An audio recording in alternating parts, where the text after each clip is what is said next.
Big ups, everybody. Thank you for being here for another episode of Talk Back Tuesday. It's the Tuesday night live stream here on my channel where you, the viewer, get to have your say. There is a link in the chat. It is a pinned message at the very top of the comments. You should be able to click that link if you want to jump on and be a part of the conversation. You are more than welcome. This is your show. This is the opportunity for you to jump on and chop it up with me. And with me today, special guest is Luke from Not in My Lifetime podcast. So big ups to Luke. Appreciate you jumping on, brother. Big up, man. Yeah, big up. I'm a big fan of what you're doing over here. I think I know obviously there's a lot of channels obviously that do sort of similar stuff, but I feel like it's good to have your own personal twist on it when you've got of chance sort of chat like you do. I think that's why it's really, really popular and getting popular each week, which is good. So Appreciate you.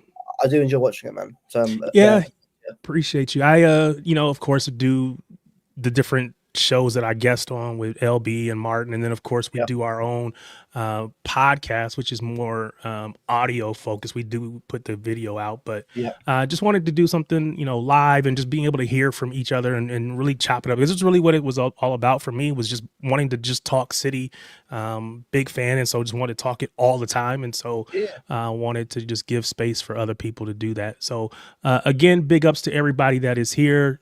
Those that'll file in hopefully at some point. But either way, we got a lot to talk about, a lot to get to tonight. But before we get into the conversation, if you are new here, do me a favor, hit that subscribe button. Go ahead and subscribe so that you can be a part of what we do every single week.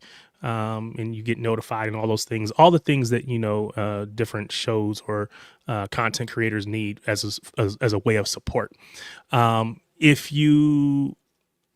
Even if you're not new here, do me a favor, hit the like button, like the show, like the stream.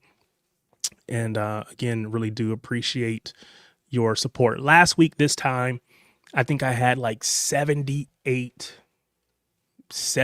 was high 70s as far as subscribers. And big ups to, I think it was LB, I think it was Mo and Hussam. They sent people over and we went from 70 plus, let's say 78. My goal was to get to 100 by the end of the stream. We blew past that. We got to 115. Of course, we had to pause there for a minute and celebrate as City fans. We're still waiting on the 115 verdict, by the way. I don't know when that's coming, but supposedly it's going to happen between now and the end of the year, but I'm telling you, we're running out of days. So I don't know what's happening there, but we got through 1-1. Go ahead. I'm 25, right? And the way it's going, I'm probably going to end up having kids and getting married myself in a few years' time. I'll still be waiting for it to happen. Honestly, the way it's going, right? I mean, Bella said that to me is like it probably doesn't exist. Like, probably doesn't exist. Probably just some sort of like media thing that's going to constantly brought up every now and again. And then, one day we'll hear about it. But until then, we'll just carry on as normal. Yeah, that's what we'll do. You know what I mean? Big up, Kelkster. Appreciate you being in the stream, in the chat. Feel free to jump on whenever you're ready. But so we were at, like I said, 78. My goal was to get to 100. We blew past that. We effectively doubled the subscriber base from last week to this week. Doubling it again might be a lot to ask for, but any and all support we appreciate. Big ups to everybody that's here. So Luke, I want to ask you this question. Of course, the last time we saw City play was the Sunderland match. We won the match 3-0. Of course, there was a lot of things that happened in the course of the match. Of course, there was the turkey, Rabona, all the things, right? But more importantly, we ended up winning 3-0. Arsenal had dropped points before that, so the gap was closed to just 2 points between us and Arsenal at the top of the table. Arsenal has also dropped points in 3 of their last 5 matches. So I guess I got a couple questions for you. Are you prepared to say that we are in and will be in the title race the rest of the way? 100%. I'm sorry, but let's be real, right? No team in this league is invincible. No team is it.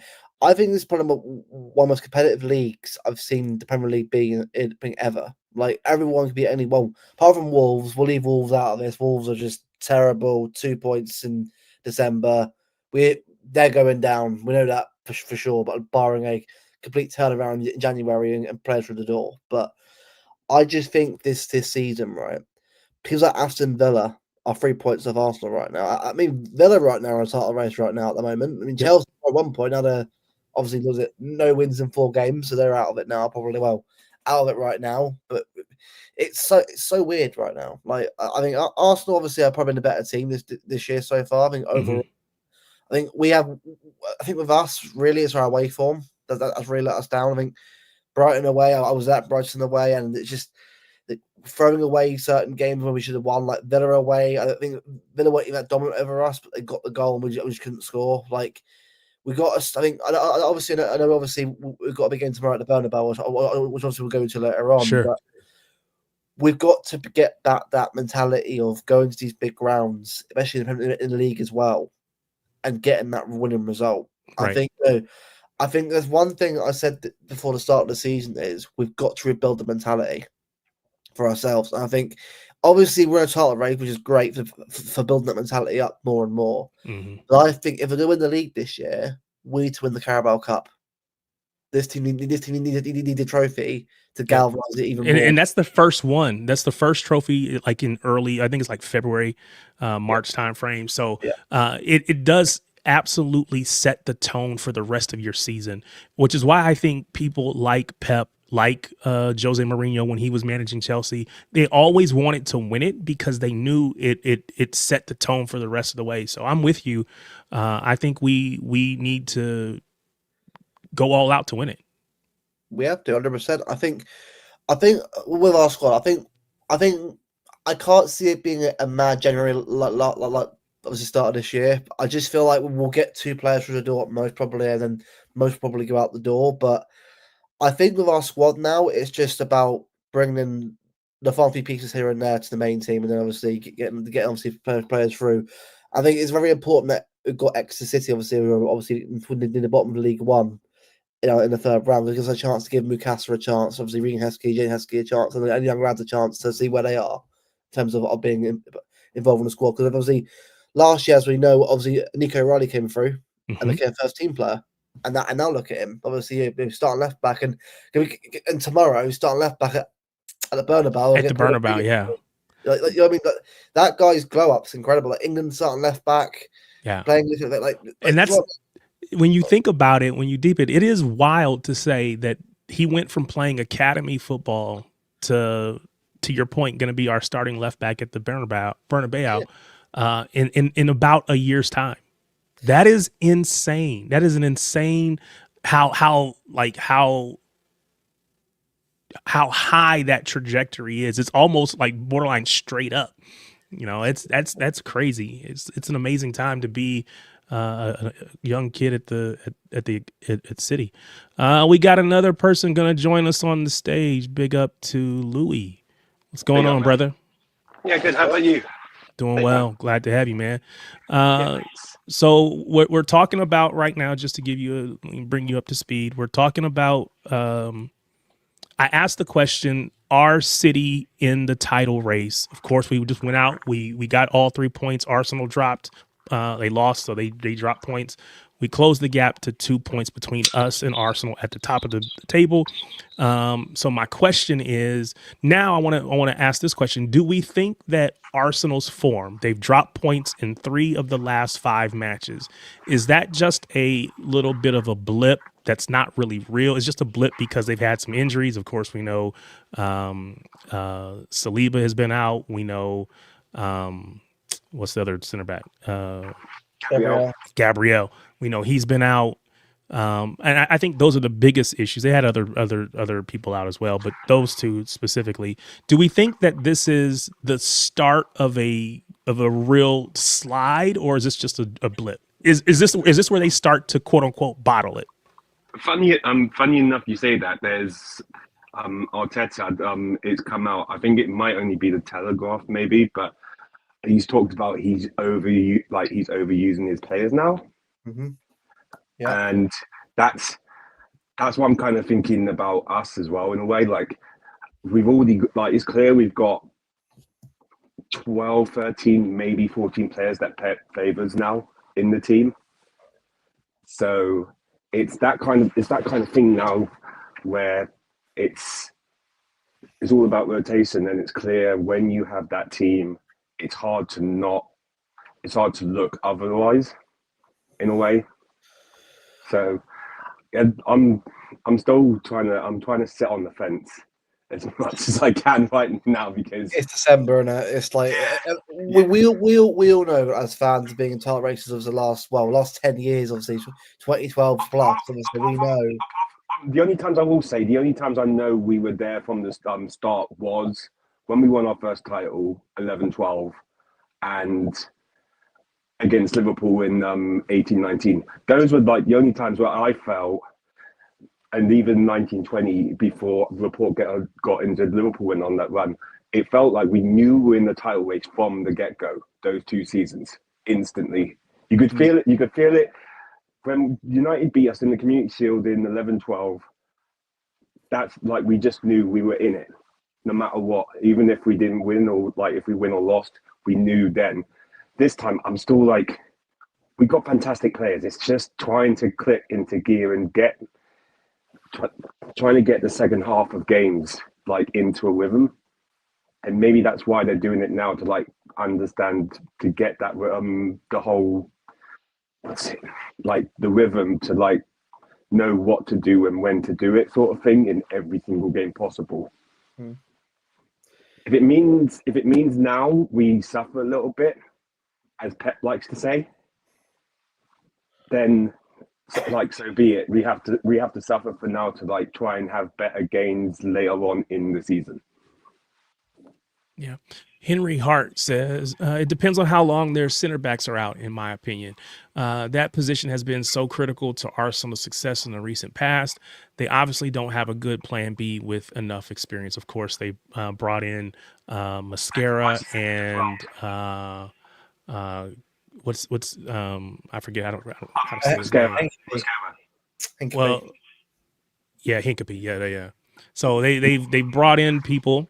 They have, but again, to your point, Henry, just the players with that much experience. And I think it should not be overlooked how important their center backs are to their attack, to their goals, because we know we jokingly, and with some sincerity, called them set piece FC, because they were so involved in getting the goals, because they were scoring a lot of goals on corners or on free kicks and set pieces in general. And Gabriel was a big part of that. So it's not just only taking away defensively, but it's taking away one of their biggest weapons as far as goal scoring. So yeah, that's something to be said there. Big ups to my show bro, Crunk. Yeah. Big ups to you, brother. All right. So do we think, I know we said we will be there. Is anybody prepared to say we win the league yet? It's kind of like, for me, like I think we can do it. The question I've got is I've got to see that away form improve at the big rounds. Don't lose your bottle. Find a way. If we're like Newcastle away, I felt a little bit like, yes, they're not a bad team, but we felt like we just kind of got under the cosh and we just couldn't get out of it. And then at times, like, is that ridiculous? Is that ridiculous call in the first half though? Like the more you look at it, the Phil challenge, the more it should be a penalty and it should be a red card because of how high Cher's foot is. But possibly, that first half, we really should have been more clinical, like we did against Fulham.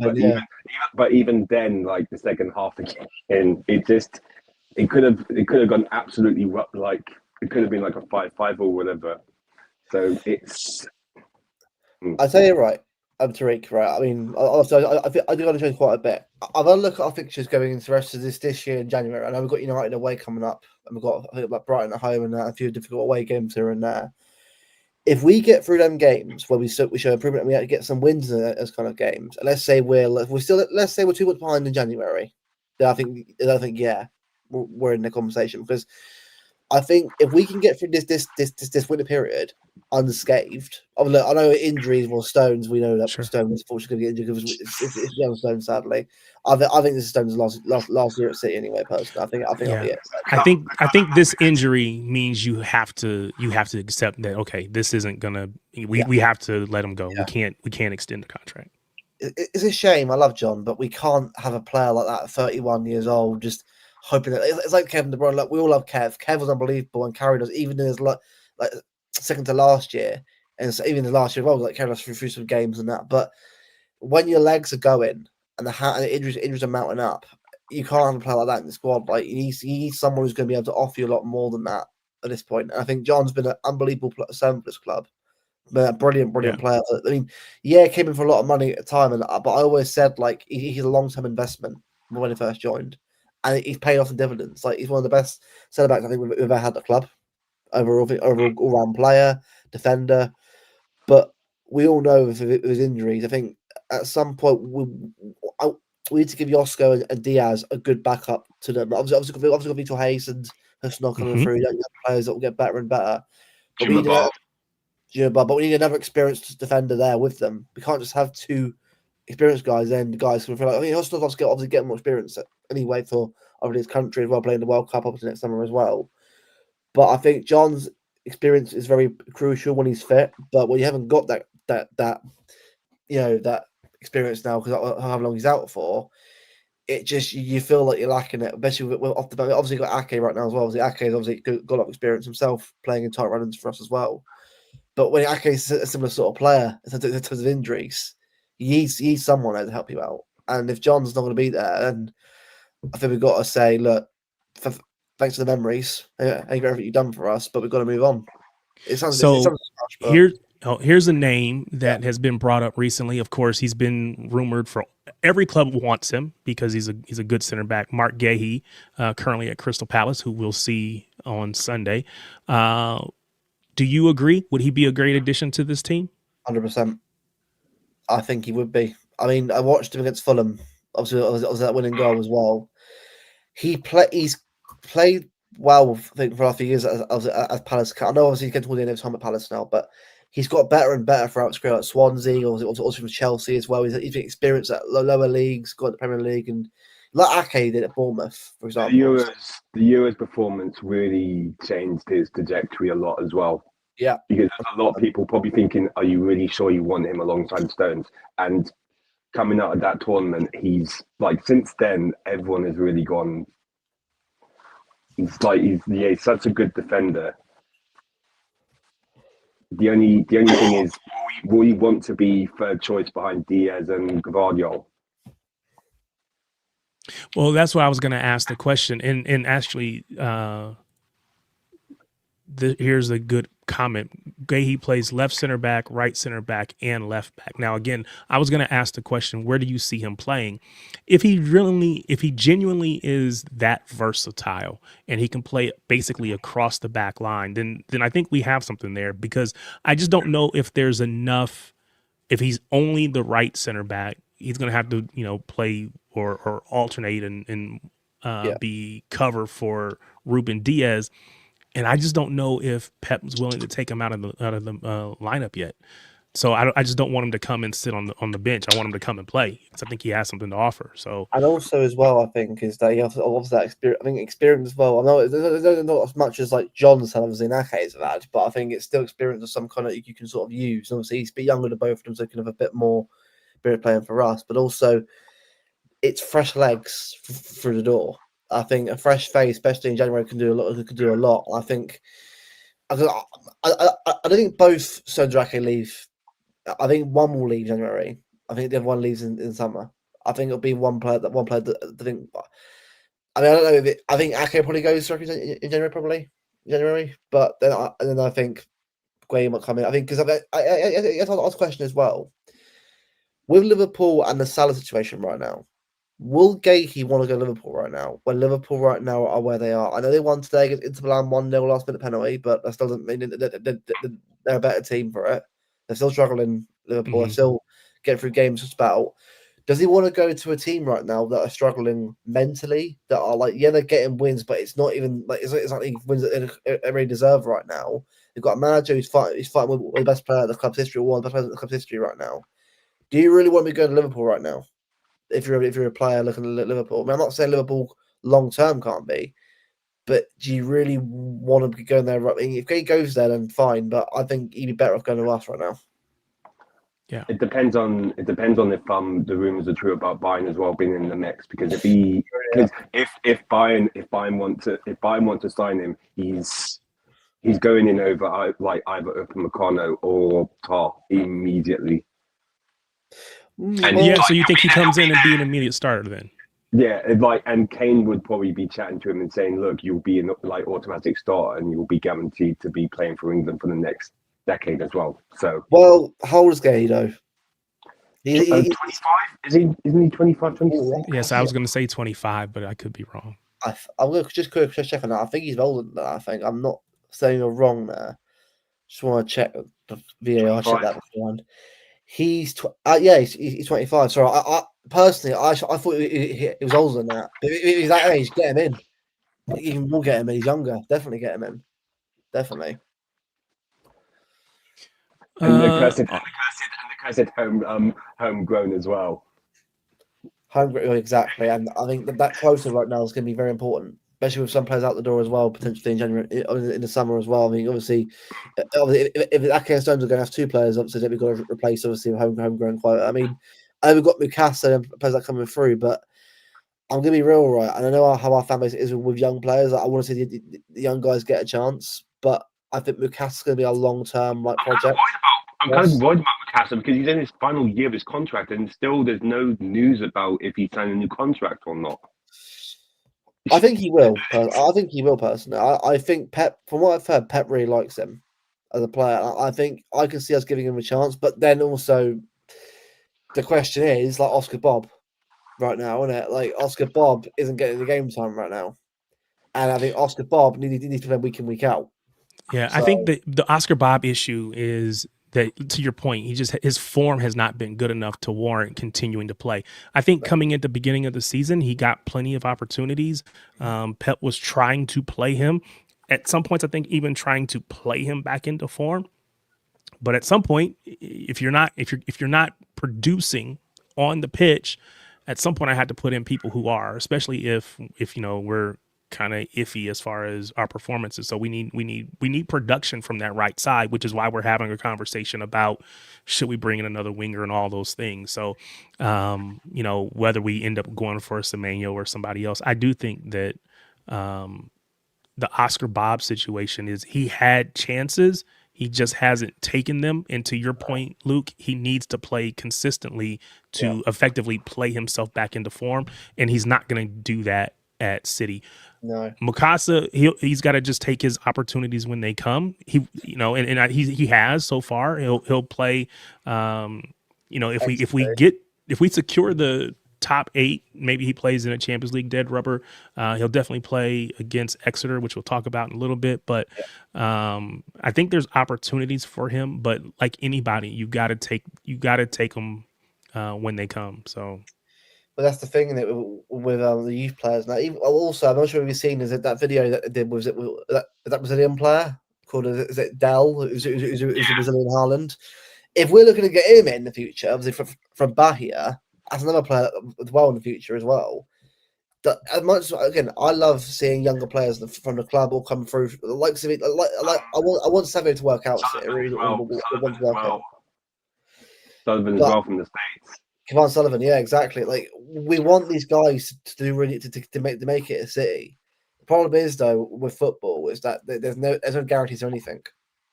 You want it to work out, and Nico Riley has worked out so far. He got into the team last year in a very difficult season, played at left back and made it his own.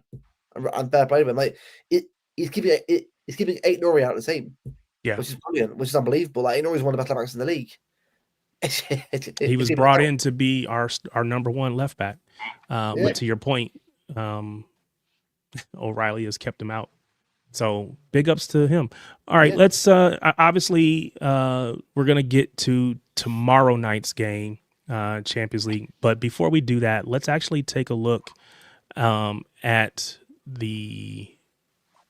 today's matches in Champions League. Hopefully hopefully everybody can see that. Of course, today Olympiacos beat Khairat Almaty. Don't know them. Speaking about Olympiacos, by the way, if it wasn't for Kylian Mbappe, Olympiacos scored 3 goals against them in the last round. Olympiacos scored 3 goals against Real Madrid. Yeah, Mbappe has saved Madrid constantly. Now, the thing is, we'll get into Madrid later on because I'm still very worried about that game for Pep reasons. That's just We could have Mbappe, Bellingham, and Vivi Jr. out, and this manager will find out, I'm going to make 10 changes. Why? Let's run through these, and then we'll get, because I definitely want to get to the Real Madrid match. So, Bayern Munich beat Sporting 3-1. Carl, man. Baller. Sporting did good. They went 1-0 up. But that Leonard Carl guy, 17 years old, 7 goals this season, mate. What a player, man. What a player for them. Another Musiala, man. Another one. Big ups to Vinny Company. Alfonso Davies as well. He got. Oh, he's back. Yeah, he came back. Yeah, he's back for them. So that's another Arsenal for them. The Canadian. All right. Atalanta beat Chelsea 2-1. Wow. What are we saying? Will the real world champions please stand up? World champions, right? Yeah. Bloody hell, man. Honestly, I've never seen a team so overrated in my life, mate. Like I've got, apart from Palmer, apart from a few players that I do rate, they've got such an average team. Chelsea, such an average team. Like they're not consistent. Get a couple defenders in. And then they're good. They look towards the attack side of the play. They just overload. They got the guy from Sporting Lisbon. I don't think he played today. Crescenda. I can't remember how you say his name. Kenda, yeah, he's a good player. Yeah. Another one. They're just going with that rather than focusing I know Caicedo and Enzo are good, but it's like having Toes and Saliba. The defenders are just not. They're not up to they're not that level. No. Yeah. Yeah. All right. Next up was Barcelona. Barca beat Eintracht Frankfurt 2-1. Yep. Jules Koundé got I think 2 goals in that one. 2 goals. Yeah. Hey, fair play. It went great, but they got a win. They won 2-1. You find a way. I think the big one that is going to have a lot of talking points is this one here: Liverpool, Inter. How was that penalty? Soboslai converts the penalty in the 88th minute. It is a penalty because who's the defender? He grabs his shirt. Bastoni. Yeah. Bastoni, man. So, do we think that's is that a penalty in the Premier League? Wow, I mean, let's be real, right? How many times do we see that referee? 1 week it's penalty, next week it's not a penalty because they can't make up their mind. So you say that, Tariq, but let's be real. The Premier League is the time where 1 week is 1 penalty, next week it doesn't happen at all. That's fair. You know what I mean, so I was actually thinking while that situation was going on, would it be good if VAR had former players being in that situation and saying, giving them advice on the situation at hand in that moment. Possibly, I always think that, but then remember how it is in Formula One. They have Formula drivers in that, but then they give some really stupid penalties. So it's different. It's different situations all the time. So maybe the ex-player in that situation would probably say as well, yeah, it's a penalty because he's pulling them back in an attacking situation. It's just It felt to me like Wirtz basically threw himself to the ground. He felt the tug and he just immediately went down. It didn't feel like there was enough there. I feel I've watched so many matches where the answer is, oh, well, there wasn't enough in it. There wasn't, because you think about it. You see pulling and shoving and grabbing and grappling that happens in the box every single corner, every single free kick from, we're putting the ball into the box. How many times have we seen Holland get wrapped up in a bear hug, but there's no call? This is so weak. Rudiger's doing that tomorrow as well, by the way. Oh, it's gonna be. Yeah, oh, absolutely. Yeah. Rudiger's all day long just being like, "Hello, mate. How are you? Good to see you again. Come here." Do you know what it is though, right? Imagine if Rudiger's injured as well, right? Well, this is the thing. Madrid had the whole team injured, bro. I was still thinking, oh, how are we going to throw it away this time? like we've won there, 2 or 3 times or twice, right? But the Bernabeu at UCL night is a very weird place to go to. Doesn't matter whether it's a group game or a knockout game. The Bernabeu, it worries me because of how we can beat there sometimes. That's just, I know it's a different game in a bit, but trust me, it's yeah. Let's run through these. Monaco 1-0 over Galatasaray. Atletico Madrid pulled it out over PSV Eindhoven.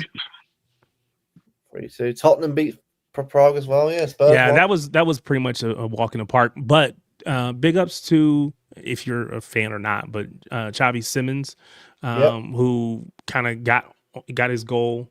I think he scored the penalty too. So I think he got 2 goals. Did he get 2 goals in that match? I think it's own goal, but he okay. Yeah, but kudos. Well, it was 2 penalties for Spurs. Kudos, and then Xavi Simons. Yeah. And then Marseille beat Union Saint Gilloise 3-2. So big ups to all the people who played today. That's the rundown of the matches today. But what we really want to get into, what we really care about, is tomorrow. Tomorrow is a Champions League match for us. We go to Real Madrid. And we kind of talked around it a little bit already.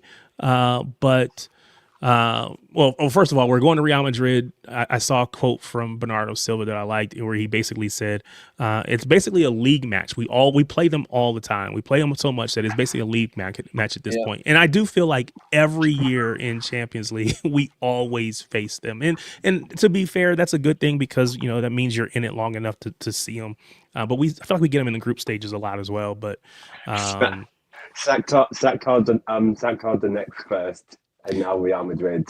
Yeah, I was gonna say it was Shakhtar. It was we played Porto a lot in the beginning when I first started watching. CSK Moscow. Yeah, so there were always teams that we played, but you see that the quality of those teams have gone up. We're matching up against Real Madrid all the time. But yeah, at some point you want to see somebody different. But the first Champions League group we ever had was absolutely ridiculous. We had Napoli, Bayern Munich, and Villarreal, but Villarreal at the time it was I think it was Real. I think it was Real, wasn't it? That was the season after when we played Ajax, and they called it the Champions Group or something. Yeah, the group of death. But all the clubs won their title the season before. And then every time we got out of the groups, we got Barcelona, we got beat the Messi all the time. It's well done, you got through, but now you're out. Okay, all right.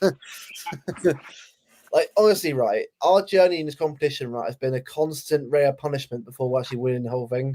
It's we're meant to do it the most MCU we're doing, from the bottom to the top. It's never not been easy doing this at all. And honestly, this competition, doesn't matter how good you are. Is any given day or any game, you've got a chance to win it. Anyone's got a chance to win it with anyone, and that's why the league, I think, is hard to win in the Champions League, because the Champions League, it all takes in a moment in a game, and it can change it for you rapidly. So, but the thing is with the Bernabeu, right, and we all know it ourselves, right, that ground has aura in the Champions League. It has it doesn't matter how bad Madrid are playing, right, it's the Bernabeu. You give it your respect, and you go there and do your damn best. We could win tomorrow 4 or 5. It could happen, but if we do that, like Ajax did a few years ago, when they absolutely destroyed them. Was it 4-0 or 4-1? 4-1, 4-1, yeah. The thing is, I'm not sure on this team because I don't know how we are away from home yet. That's what worries me right now. Yeah, even when we were in our best form, going to the Bernabeu was always iffy because they just have ways. So obviously, being from the U.S., I'm a big basketball fan. I grew up in the era of the Lakers versus the Celtics. Yeah. And it was like, no matter if the Celtics were good, bad, or indifferent, going to Boston Garden was always an issue because it was like, they used to say, oh, the leprechauns are in the building, and it was always going to be something that was going to, you didn't know what was going to happen, but something was going to happen. And I feel like the same way with Real Madrid. It's like, no matter if you're up, regardless, even when we've been up 3-4 goals, it's like, here they come on this furious comeback. And so there's always a way back for them. But the interesting thing is that according to the rumors, they've got quite a few players that are going to be out. Let's pull this up so we can see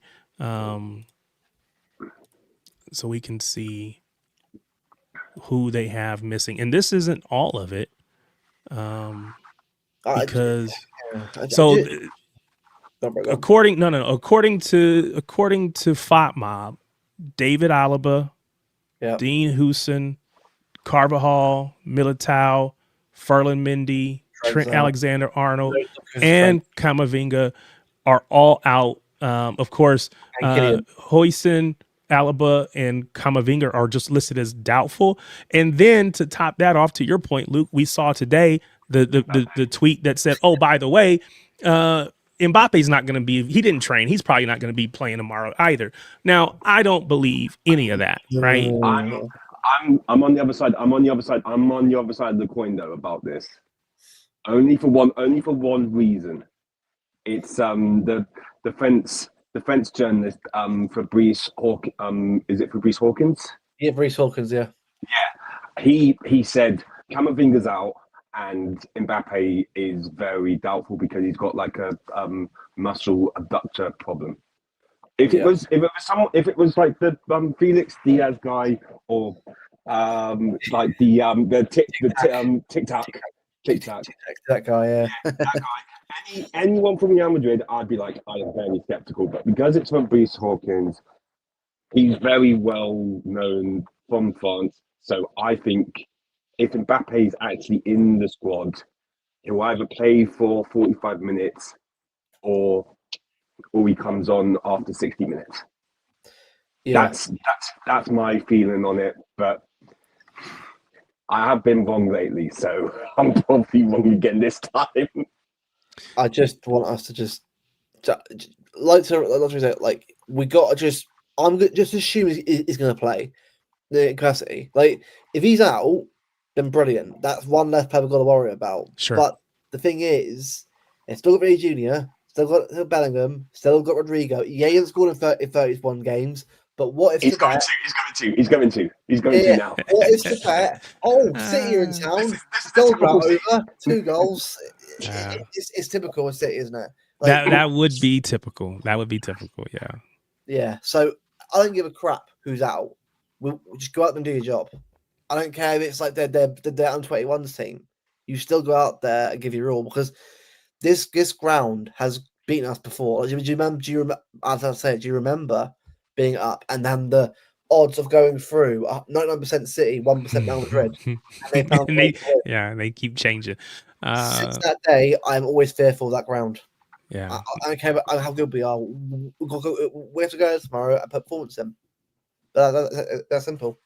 So what do you want to see? Because I know we've been rolling out effectively the same lineup, maybe 1 or 2 changes for the last 3 or 4 matches.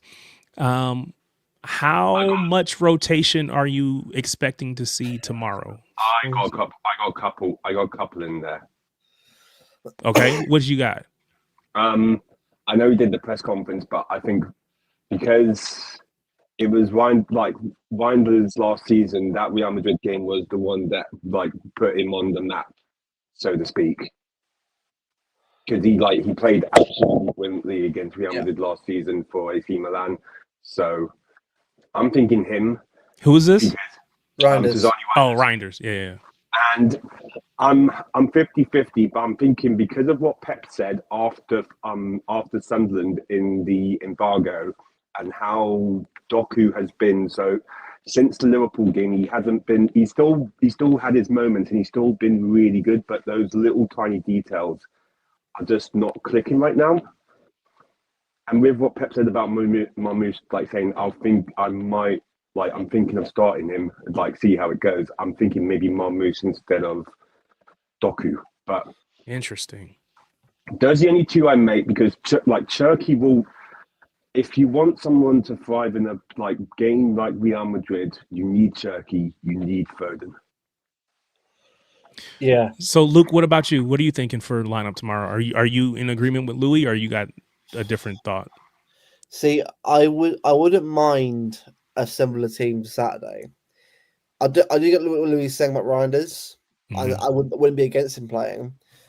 But what I just don't want to happen is Pep to overthink it and change up players and bring players in because I don't think he will anyway. I think he'll play a similar team anyway. I think you have to.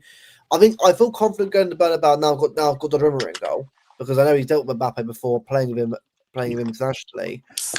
But I just want to see a similar team. I think I wouldn't mind the odd change here and there for one player out, one player in, but do not make a wholesale change of the lineup for no reason. If it's injuries, I understand it, but when you've got most of the players fit, bar and Stones, yeah, we get that with Stones. Just play the players that have been playing in form that deserve to be playing right now, like O'Reilly, like me. I know Husnov right now obviously hasn't played very much. I wouldn't be playing Husnov right now in Madrid cold. That's probably not ideal right now. I mean, if he's playing a lot of different games, I'll give him a chance off the bench. But yeah, I just think this is not the game to throw people in and experiment. To your point, if he hasn't been playing, and I think he'll get plenty of opportunities in the weeks and months to come. But yeah, I personally am with you. I wouldn't throw Kuzanov in for tomorrow's match because he hasn't been playing. Kels, we're having a conversation about the match tomorrow, of course, and we're talking about the lineup. I've got on the screen, as you can probably see. This is what FOTMob says who's going to be out for Real Madrid. Of course, there's also the conversation about whether Mbappe is going to be here or not. I can believe it, don't believe it, I don't know. But what would you like to see us roll out tomorrow as far as a lineup? Would you go with what we've been running with? Or are there any changes you would like to see? I know you've been out calling for Omar Marmoush. Is tomorrow a chance to put him out there? I think he'll just stick with the same lineup. And we just have to hope that doesn't bite us in the second half of the season because there has been so little rotation with it. This is probably not the game to do the rotation, but I could see Tijani Raiders coming in for Ryan Cherky. I feel like Pep doesn't fully. Well, also Tijani tends to start a lot of the Champions League games. Yep. You could see Savinho in there. Why? I don't know. I don't think he really. I don't know what he's bringing to our team. I found that. Actually, I'm still just flabbergasted by that press conference where Pep decided to slate Cherky, who created 6 chances by himself, and glazed about Savinho, who I thought was one of the most average cameos I've seen in my life. I actually see it as a compliment that Pep's talking about Cherky in that way because whenever he talks about things like that, he said it before. I can't remember if it was Bournemouth. I don't know if it was in the actual press conference or the embargo. He talked about Cherky in a way, and it was quite critical, but it was also very going into the insight about it. And when Pep does something like that, it means he really likes him as a player and he wants him to understand what he's doing for the club and what he's doing for himself. Yeah. So I know obviously our last Champions League match was fully rotated, but what did we roll out in Dortmund? Leverkusen. Probably that same lineup just about. So but I think in Dortmund, started, so it was Reinders. So it was Reinders instead of say Bernardo, and then Savinho on the right. So yeah, I could see. He won't do that at home though. Do you think he did that at home? He won't do it. He won't do it. Yeah, I was gonna say, do you think Foden, Reinders, Cherky would be too light? I'd give it a go. I think the thing is, Madrid have been playing poorly. I know it's the Champions League, I know it's a big game or whatever, right? But come on, be confident yourselves. Be confident. Like, we've got to give things a go at some point.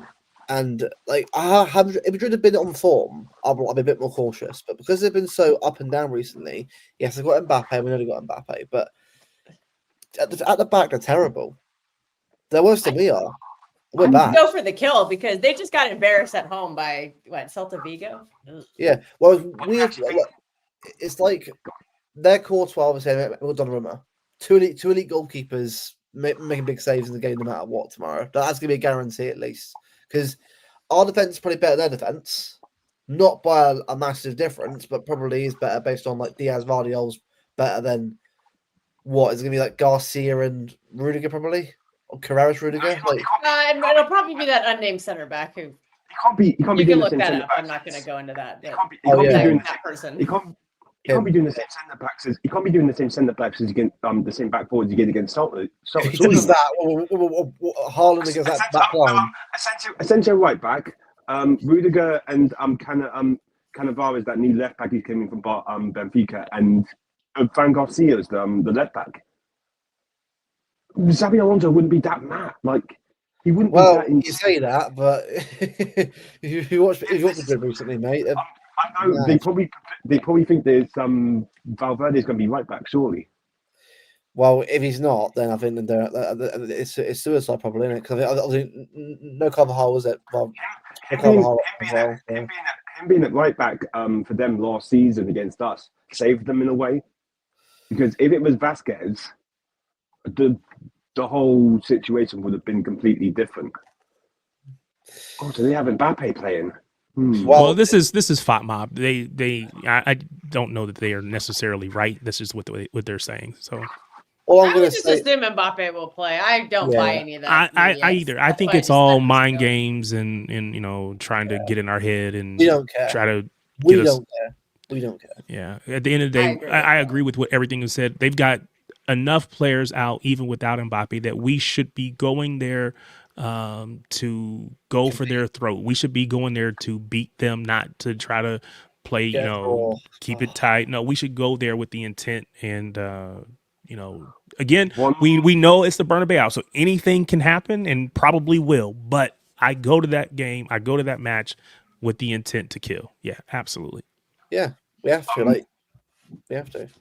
One football's like every time this kind of opportunity comes up, we find a way to blow it. So I hope we can break out of that. Difference, please, just for once. The only time I actually thought we would lose, we actually won.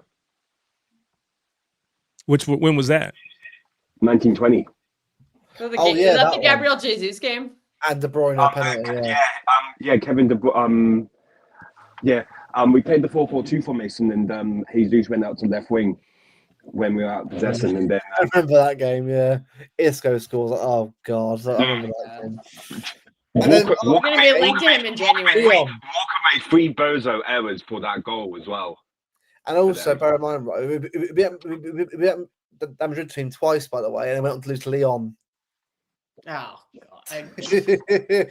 That game is cursed to me forever. I give up. I can't.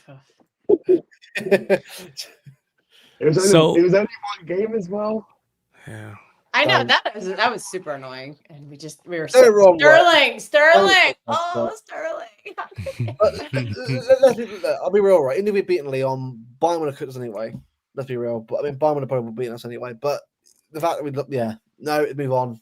Move on. It's an old game. It's no point going over that game anymore. The past is the past. Yeah, can't do anything about it at this point. So it is what it is.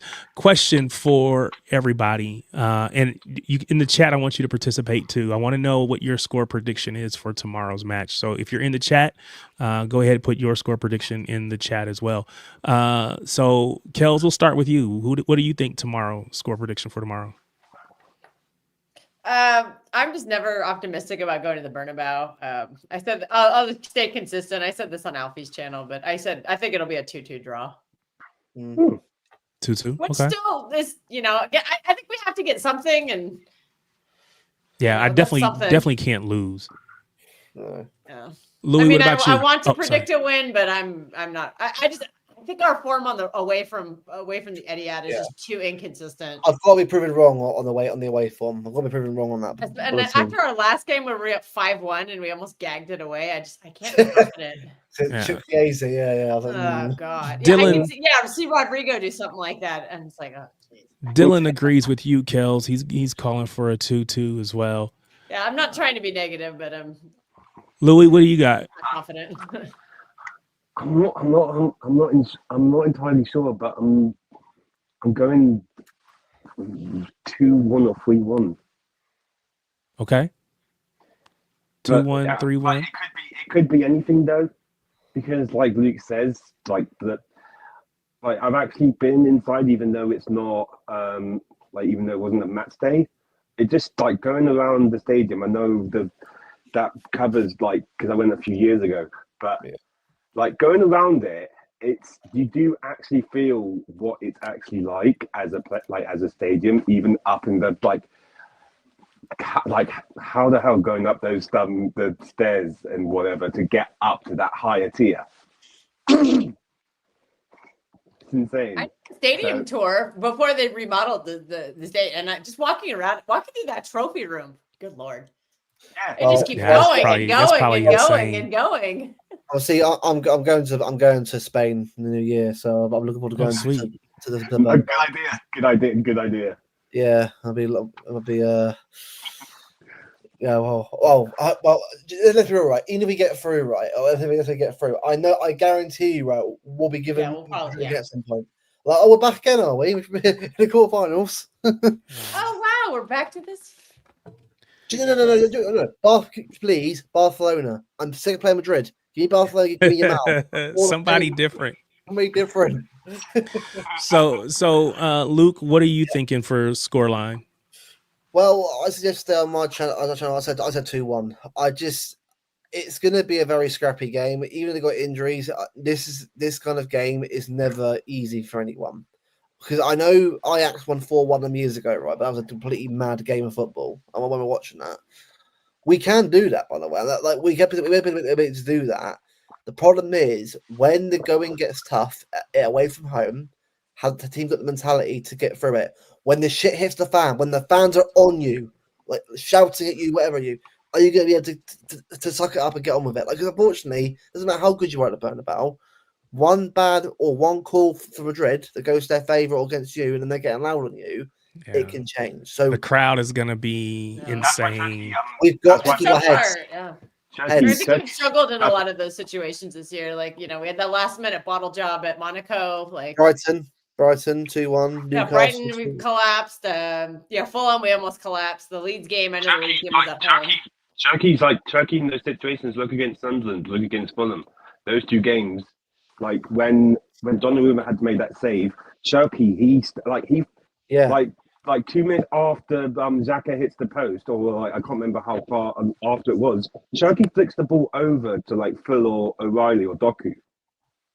While 2-0 up, and he's still doing the same things he always does. It just shows how much he's his brain is really on point, and he's doing something like that, and it makes the other team go. I'll say it. If we win this game, I think we can win the Champions League. I'll say it. No, if we don't win the game, no, because I know February will be a nightmare. Because this is the thing. Even if I've still been either way, we get through top 8 anyway. I think we do anyway. Top 8. The problem I've got is when we get the Barcelonas away, the Bayern Munich's away, them games. Barcelona really susceptible this season, though. Bayern, bro, that music goes off when they score. I know we're quite good at getting away with it recently, that music, but if we go bad against Bayern, we shit ourselves 1-0 down. This the thing. For me, with this team right now, the quality of this team is getting better and better, and I love this team and how well we're playing football. But it's up here that I've got to see a lot of improvement on overall. Well, I think you were saying before I jumped on, talking about that Carabao Cup. I think that final will have happened by the time that some of these knockout games are going to happen with the Bayern Munich and the Barcelona. So again, if we can win that Carabao Cup, I think that can help turn this entire squad around. It can It's a really must-win. improve the mentality for these younger players, the ones who you don't know what it's like to win something, to hold a trophy. That And even just doing it together as a team too, because like, yeah, we have half the team who's done it, but half the team hasn't, and I think that would just bond everybody really nicely. That Brentford game this Wednesday is a must-win to me. But we're at home. It's called on. I know it's not, but we have to make sure that we get from game, because I think a Carabao Cup right now for this team would do wonders. Depends who we get in the semi-final though as well, because we could actually get Arsenal. Yeah, exactly. God, no. Hey man, Crystal Palace could beat them. Palace are facing them as well. Is it Newcastle? Is it Newcastle and Newcastle? Okay, if we have to play Newcastle, forget it. I'm sorry, Bernardo Silva cannot compete with their midfield. That is where he looked very old in that game against them at St. James. If we play Newcastle, that's going to be rough. I don't know if we could beat them. Do we think midfield is just not strong enough right now? That game counts. Big drinks are coming out for that one. The big drinks coming out for that one to try and feel that. I like to think that if that happens, we'll have Rodri back again. Not sure when that's going to actually happen, but I like to think we'll have Rodri back, so you can throw a double pivot of Rodri and Nico G. The problem is their manager already said he won't do it. He literally already said he won't play Nico G and Rodri together, despite that being exactly how to counteract Newcastle. I mean, he says a lot of things in the moment, and then he does something different. So we'll hope and pray that that's actually not the case. But Luke, you brought up being in the top 8. Of course, right now, this is the top 8. Liverpool on 12, so you got to get at least 12 points to be in the top 8, and then of course goal differential comes in. We are currently at 10. So so a draw is not enough. Yeah, a draw is not enough for us to go back into the top 8. We need to. It would put us 9th. Well, if we win, we'll have 13 points. That's the point, right? So we have to win this match if we want to go into that top 8. And if we win it, we can be. It would put us on 13 points. We would have a greater goal differential than Atalanta, so we could go all the way to 3rd with the win. Of course, Borussia Dortmund still have a match to play.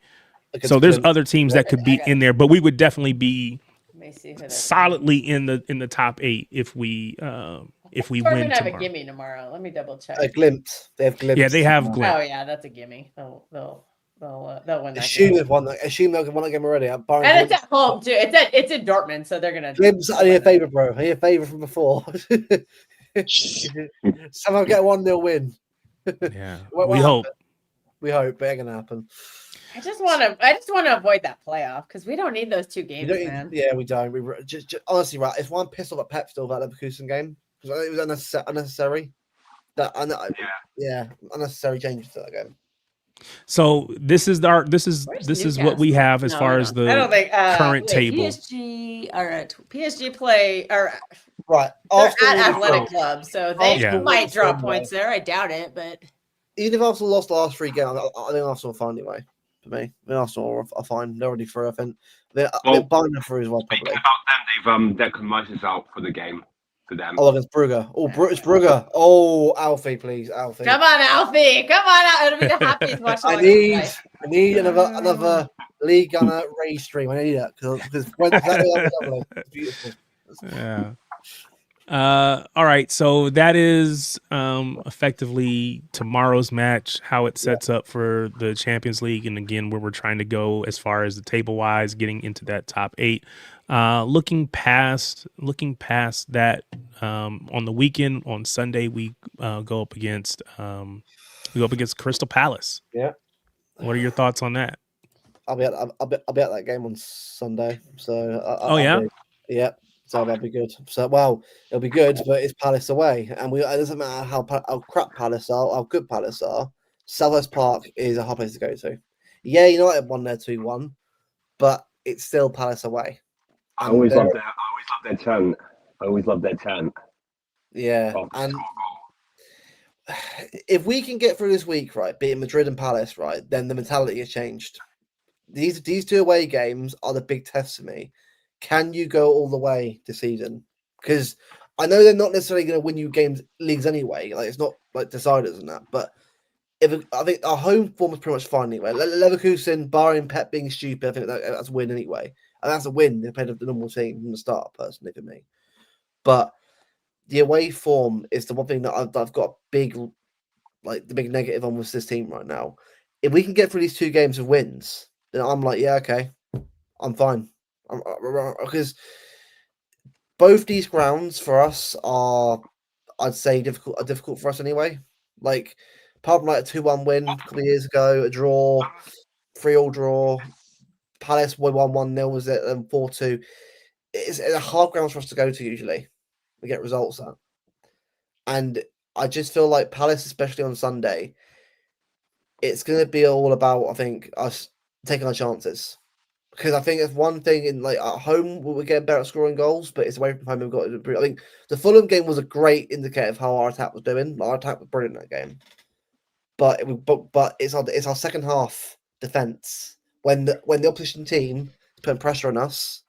Can we stop those shots going on? Because the closing down to me in that Fulham game was disgraceful. Like, as a defender myself, I was baffled at what I was seeing. The lack of closing down on the shots, or putting your body on the line to block it. Like, if someone bangs it in top right and you can't stop it, then it is what it is. You've at least got in the way and tried your best. Sometimes a goal will go in no matter what. But the least we've got to do is just go to the games and show a little bit of fight and a little bit of defensive, like, grit, because these are the games you've got to win. So game, it wasn't even the defense; it was the midfield. There was no midfield out there. It can't just collapse when Nico closing down. Because the defense was clearing the ball. The problem is there was no one to clear it to because the midfield was MIA, and it just went straight back to the full players. And I'm sorry, you need the players on the pitch in the midfield at that time need to hold their head in shame because they all collectively failed. All of them. Like the third Fulham goal, right? Did you notice how someone was like the ball was just floating in the box for no reason? You could have cleared the ball easily out for a throw in and reset. Yeah. Basics. We easily got the ball, hit, bang, goal. Like when you could just easily avoided it. It's a great shot, but it's the closing down. The midfield and the attack. I don't care. The defender's a team. As a unit. I think it was Phil Foden. He failed to close the guy out. Yeah, I think so. I think it like deflected off of Bernardo or something, but just someone smashed a failure on Phil Foden. In for a corner, at least that way. You know what? Try for a corner, but we reset and go again. But it's always happened under Pep, innit? I always remember the first one was Townsend's Baldy. That bloody Palace. Yeah, exactly. But that's different though, because that actually was a good goal. But the thing is, the Fulham game for me was going forward. Look, for me going forward, I think we're actually all right. Scoring goals. I think we're actually getting quite good at scoring goals now throughout the whole team. But not depending on Holland. We have 35 goals in 14 Premier League games. As Kel said, it's the midfield and the tracking back. The defense has been quite good. Nuno's been quite good. Everyone's been quite good. It's that midfield. Nico G is exempt from this issue because he's actually defending really well. Yeah. Bernardo, Reinders, Shirky, whoever it is, guys, you got to do your defensive duties. You're not sitting there waiting for the ball to come to you. We're a unit. We're not that team a couple of years ago where we could rely on our Rodri to do all the work for us and clear it out by himself. Everyone's got to chip in at the back. Yeah, right now we're asking Nico G to do everything. Bernardo can do it in some games, but he's 31 years old. He can't do it every 3 games. So you're going to get pressing higher up the pitch, in my opinion. Sunderland game, but then you'll have stinkers from him as well because he's just old and needs to rest more. He's giving his all, Kelsey. He is, yeah. And like I said, he's successful in some games, but then he has poor games in other games. And then Turkey and Foden just aren't going to do it. We just know that. Foden's getting a little better, but Turkey he's like a gone. Like this is why you need another midfielder to help out. Like, and by the way, there is the rumors there about Vitinha. They're true. Oh God, I would die if we had Vitinha. He's my favorite midfielder. I just think I mean, of course, we would all love Vitinha. I don't think that it's a legit thing. We're getting close to the January transfer window. All this silly season, all the rumors are all coming out, but I don't think there's any legit anything to it. But I want to go back to I don't know if it was Luke or is it you that said Bernardo Silva's legs are gone? Well, to be honest with you, it looks like gone for like a last year or two now. But it's interesting because I think he runs the most on our team. So he puts in all the effort. I said this, and I don't know if you guys caught it because we were kind of talking on top of each other at the moment, but I think what he does is less about being in the midfield and bringing that solidity in the midfield, but it's more about he's pressing higher up the pitch. That's where I think Bernardo, because he's going to run for days. His engine doesn't stop. Just let him run. But putting him in the midfield, that's not. He's not going to win a bunch of duels. He's not going to be physical in midfield. And to Kel's point, that's what we're saying, Nico G, you got to do all of that. But we have a willing runner in Bernardo, but he just doesn't have the physicality. Which, Tariq, is where if Cover was fit, I'd be a lot more comfortable right now. Off the bench, Cover, control the game, we're sorted. Because Cover's good at that kind of stuff. Under pressure, Bernabeu, we could do it. Because he's done it for Madrid before, Inter Milan, and obviously Chelsea as well. So, but when you're missing that kind of player off the bench, it sucks because you haven't got that experience just to call upon. That's why I think if injuries keep happening for our midfielders, it might be a midfielder to help out because it's not. I'm not panicking yet, but you know what I mean. It's not ideal. Also, I personally am guilty of this, but I expected Tijani Rangers to pick up some of that slack, and I think he's been very disappointing off ball. He looks very soft for his size. He's very easily bullied. He doesn't win duels. He doesn't I just expected him to do more defensively as an 8. And and the fact that he's not doing it means Bernardo has to do it. And Bernardo, I just don't think, like I've said, I think he's going to be inconsistent this year because I just think he's getting older. So he's going to have one good game and then he'll have, a couple of average and maybe stinker games. And that's just, because I think we're playing him too much. And if you played him less, you'd get much more. Like if you played him less minutes, you'd get a much higher quality of Bernardo Silva. But because which is why I want to ask if, because I think a lot of us said maybe we go with Reinders against Real Madrid, but I don't know if Pep will actually go with Reinders. At some point, he has to get a rest because he just doesn't have it to play every 3 days. No. 80, 90 minutes. I'd rather play him in the match. Crystal Palace game because that to me is more important. For me, right, this is why we need it. I think for me, another midfielder like Elliot Anderson right now would be ideal for us because I think he's just someone of that quality because we need someone that look, obviously everyone was fit, perfect well, but we all know it's not how it works when it comes to injuries. But if we just and the problem is the injured players are taking up the roster slots of new players. That's the problem. Sure. That's the issue. And it's so frustrating because it's hard to bring someone in. It's really hard to entertain somebody as a rotation option right before a World Cup because they're going to need minutes to make their World Cup squads. Yeah, I do think though, Kels, your point about Reinders is well taken because again, when you bring in a player who we were told he could kind of be that 8 and maybe we started out playing him as a 6 at times. So you think if you're going to play him as a 6, we definitely can't. But Pep tried it. So it was like Pep must have thought that he had some physicality or something, a little bit of solidity to him if I'm willing to even play him as a lone 6. But we realize that is not a thing that works. It is not an option. So I think it's fair to say that I expected more from him just, in that 8, winning the ball back, winning duels and things of nature. But he actually kind of made a comment that that's really not his game, getting into the duels and doing all of that. And so again, I don't know. Again, I'm not going to criticize the decision to bring him in because I think he's a really good player. I think there's just a moment where he's going to get a bunch of goals because he's been right there, but I have to question, hey, we needed some solidity. What were we doing bringing in him when he's not willing to or can't? He's not able to give us that. Well, something Spartacus and I have discussed quite a bit is that he thinks we brought him in for a keeper like Ederson. And because we brought Donnarumma in, I'm not smart enough tactically to understand the difference about why he's better with a keeper who can use his feet versus a keeper who can't. And that was just kind of something he and I have discussed. And sure, I wish he was here to explain it better. But I don't think we signed him. And then we got Donnarumma, and then we had to change our system to accommodate Donnarumma, and he may not necessarily fit into our new system yet. I still think he has value as like a 10 because we can see he can get into good positions. Like he'd be perfect behind Holland because he gets in really good positions, and the fact that he hasn't got his shooting boots on most of the time, but I think he can. It's like our Bellingham was. But then we're kind of crowded in that spot, so it's like, ooh, we really need him further back we need somebody effective further back, and we don't have it, so we have to rely on Nico G because Kova and Rodri are both injured, and a declining Bernardo Silva, and it's just.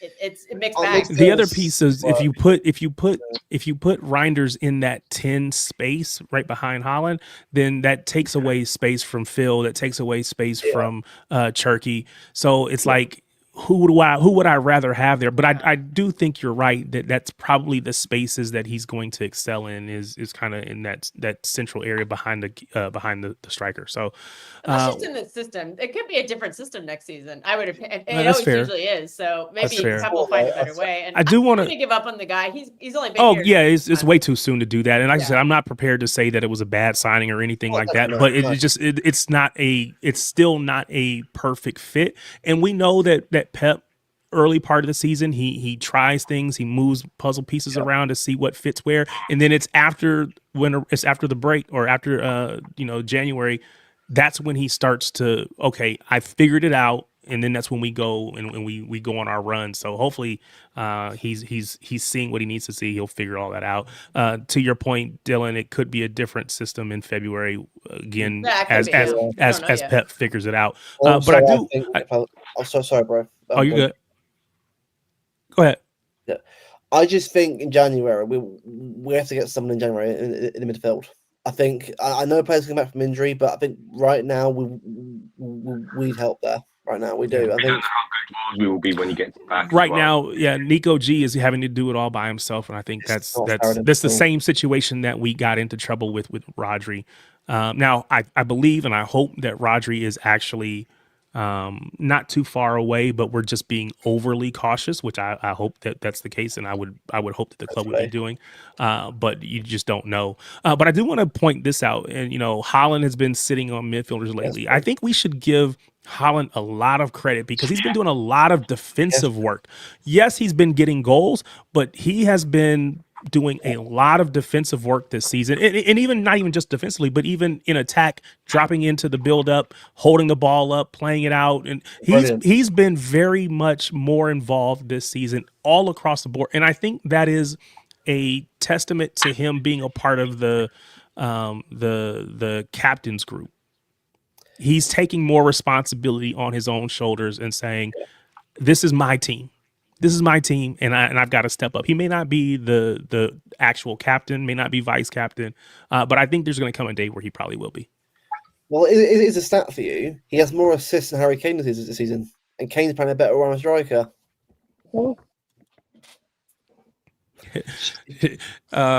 Crunk said our new episode just dropped. Figure I could cross promote. Yeah, you can come on here and cross promote since it's my show, brother. But yeah, if you yeah, I mean, he's got a standing invitation. These guys know that. But yeah, if you've not listened to Shades of Blue before, go ahead and check us out. You can find it in any place that you get all your podcasts. You can also go on YouTube and see the video side of it, but I know a lot of people just like the audio only, and that's really the focus of that show. So go check it out. All right. We said him playing deeper gives him more room running towards goal too. Yes. Again, speaking of Haaland and just how his game has just changed a little bit so far this season. So big ups there. Thanks for the comment.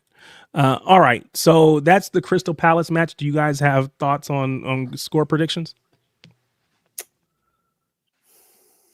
It's a very interesting game for Crystal Palace because they have Europa League on Thursday or Conference League, whatever they're in.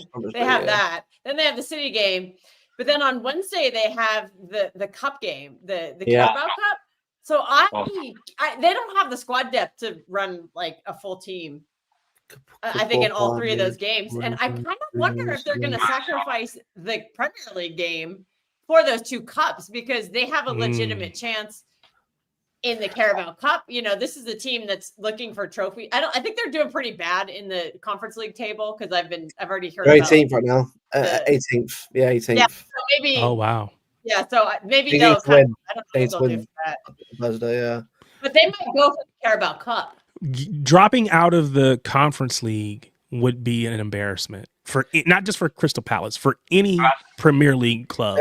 There's too much money to not be in the finals or the semifinals, quarterfinals. You have to get to the tail end of that. You can't go out early. That would be embarrassing. I feel like you have to go and perform they just better. Lost to Strasbourg, so I was saying, I wanted to pull up the form. Of course, we both have 3 wins in our last 5 matches. But if you look at theirs, they beat Fulham 2-1 on the road. They beat Burnley 1-0, but again, that's Burnley. They beat Wolves 2-0, but again, it's Wolves. So I mean, how much can you really take away from their wins? They lost to United, who I don't think is great, but they have moments. And then they lost to Strasbourg. That's surprising. Again, I don't know who's on Strasbourg's lineup.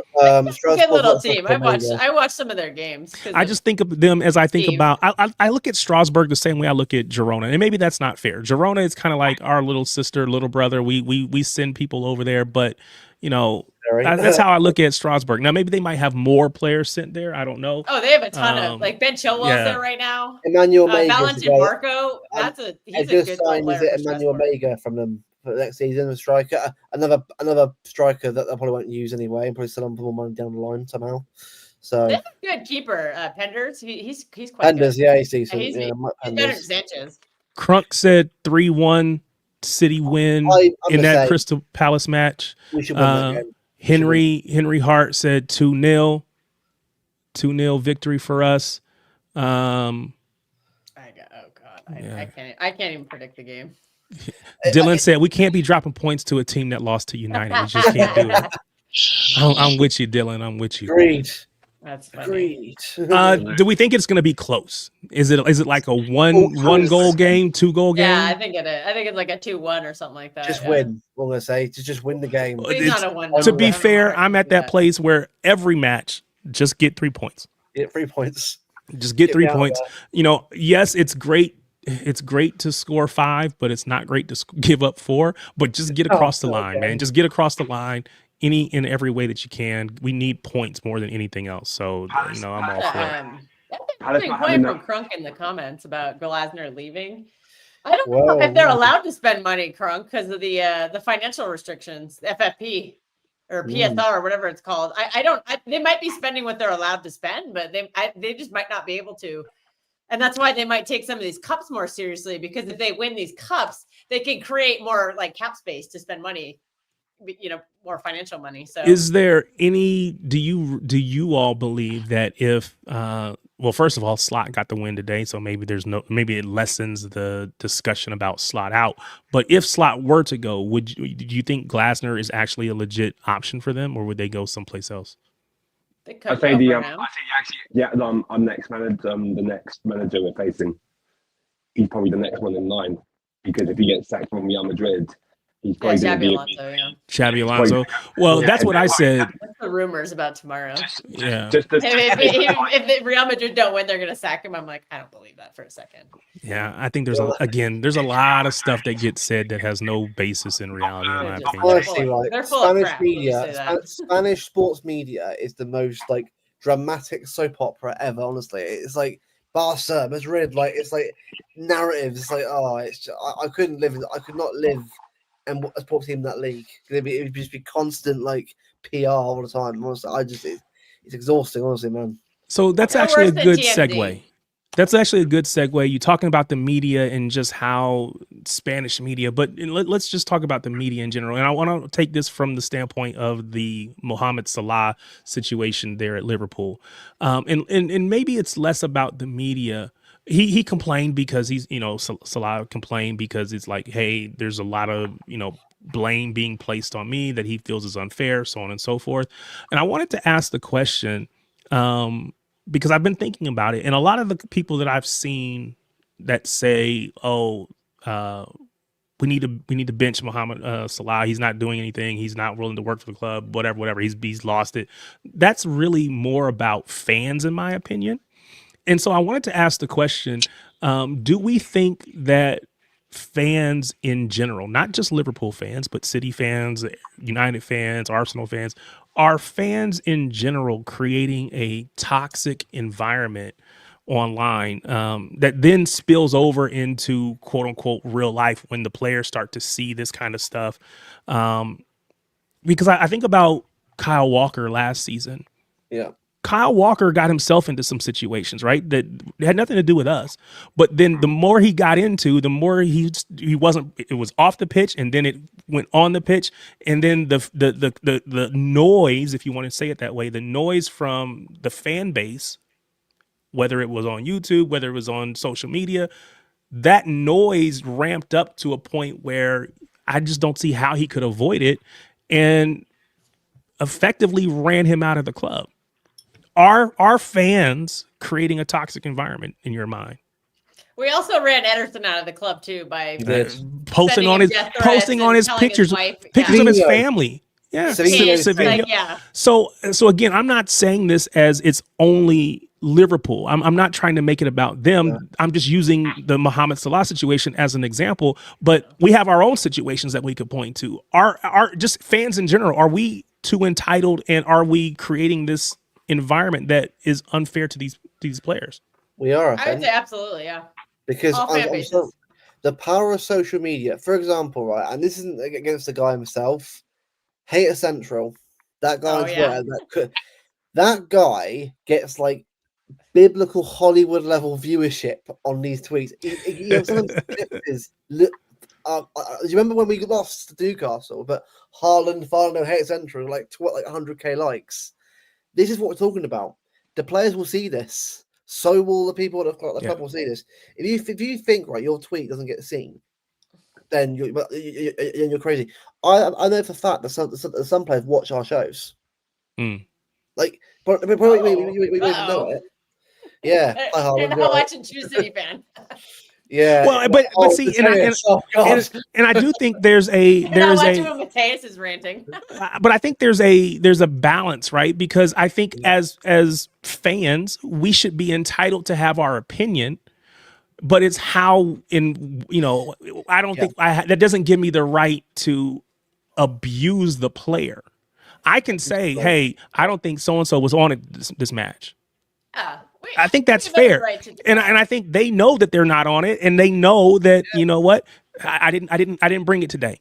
But to be like, get out of my club, you suck, wishing death on their kids and their wives, and going on that's where we cross over well beyond just being a fan, and now you're psycho. You're just like, so we just have to be better as just fans in general. Go ahead.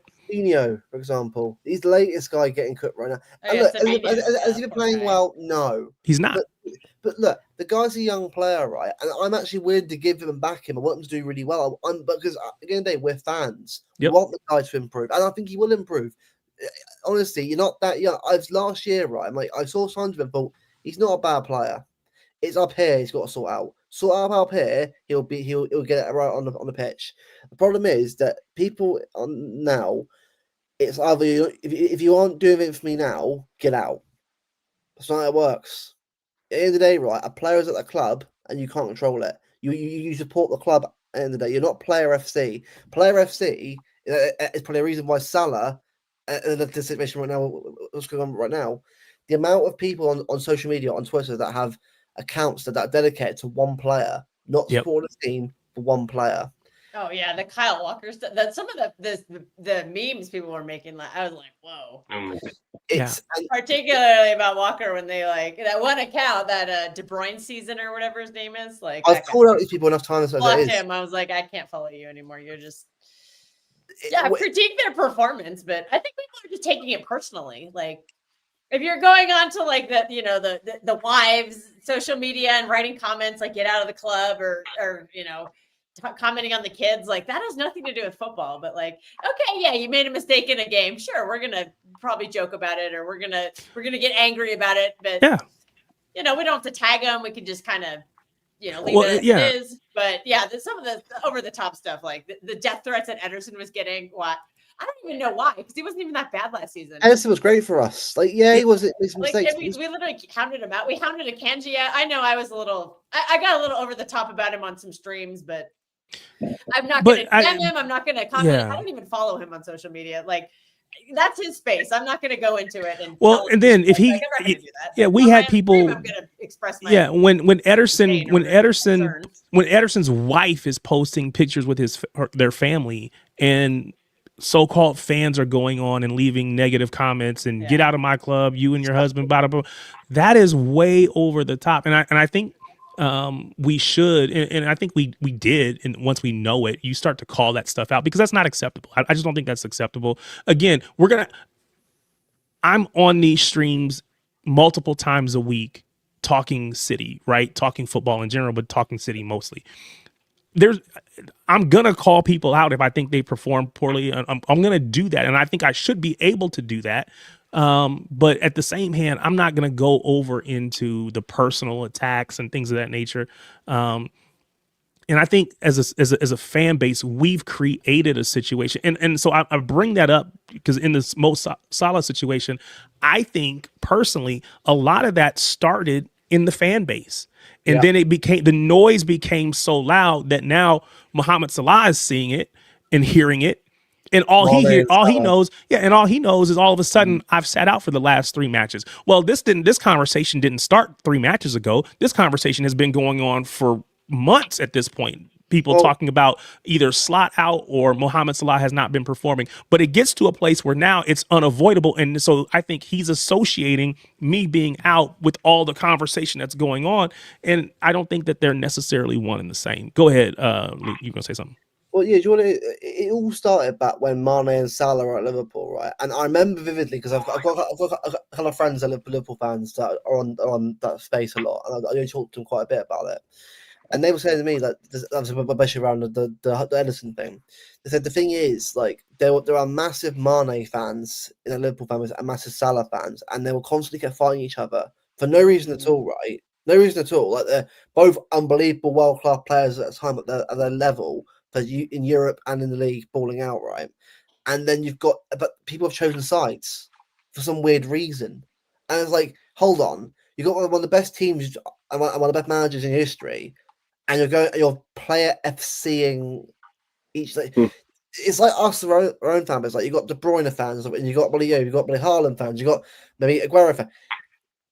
If you're a fan of a player, like, again, I'm a massive Kevin De Bruyne fan myself, but at the end of the day, right, I'm going to criticize him when it's City at something he isn't playing well. At the end of the day, we support the team. The badge on the shirt is the most important thing for us as fans. On the back of it, it could be anyone the next however many years we support this team. But you don't choose a player to support. That's not how it works. And it's obsessive. And I think YouTube has contributed quite a bit to it also. Like the AFTV and the shock, because it's shock value and it gets views, because then people just get angry and they're like, I want to watch this guy rage baiting everybody. Yeah, and because you can monetize on social media, the more outrageous the things that I say, the more clicks I'm going to get. Yeah. And so I just want clicks. So I say things to get clicks. I do things to get clicks because clicks pay. And again, I say that as someone who's sitting on here, and I've asked you repeatedly, if you're watching and listening, do me a favor, go like the stream, go hit the subscribe button. I need you to do all those things, but I don't say what I'm saying to get you to hit the subscribe button. I'm not saying what I'm saying to get you to hit the like button. I'm saying what I believe. I just want you to hit the like button while you're here because it'll help me out. I want you to hit the subscribe button because I'm trying to grow the channel. I'm trying to get increased visibility, so on and so forth. But at the end of the day, it doesn't change what I'm saying. And I think for the people who it's all about shock value, and again, all of us are on streams all the time, especially Kels, you and Luke. You have a large channel that you guys are fronting. In the case of Kels, you're standing in for Patrick. So you have to go out there and be on these streams and have these conversations, and you have to be honest about how you feel. And sometimes that doesn't always mean that the player is in the best light, because sometimes they haven't performed well. But it's never personal, and it's not just about clicks or things of that nature. So asking that question, we know that, there's a lot of conversation about Mohamed Salah. He was left out of the lineup today, wasn't in the squad. They go out, they get a win. So it just seems to further the fact that maybe they're playing a little bit better without him.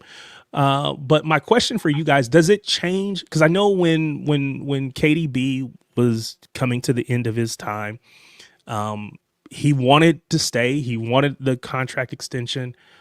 City didn't give it to him. Does it change how you see that now with the, hindsight being 2020, being able to look at it now? Because I think there were a lot of people like, oh, got to give it to him. And maybe something like that. Does that help us avoid these types of situations? Because I don't think any of our stars wanted to leave. I don't think Sergio Aguero wanted to leave. I don't think Company wanted to leave. I don't think KDB wanted to leave. But our club has handled it in a way. Do we appreciate the way our club has handled it versus what's going on with Liverpool now? Is there anything we can take away from it? 100%. I think well, with Kev though, I think we kind of all had to accept in the end that it was time to go. I think the guy's quality has never gone away for me. Kev's ability on the ball is never going to go away because he's that world class of play. He's like the upper echelon midfielders of all time.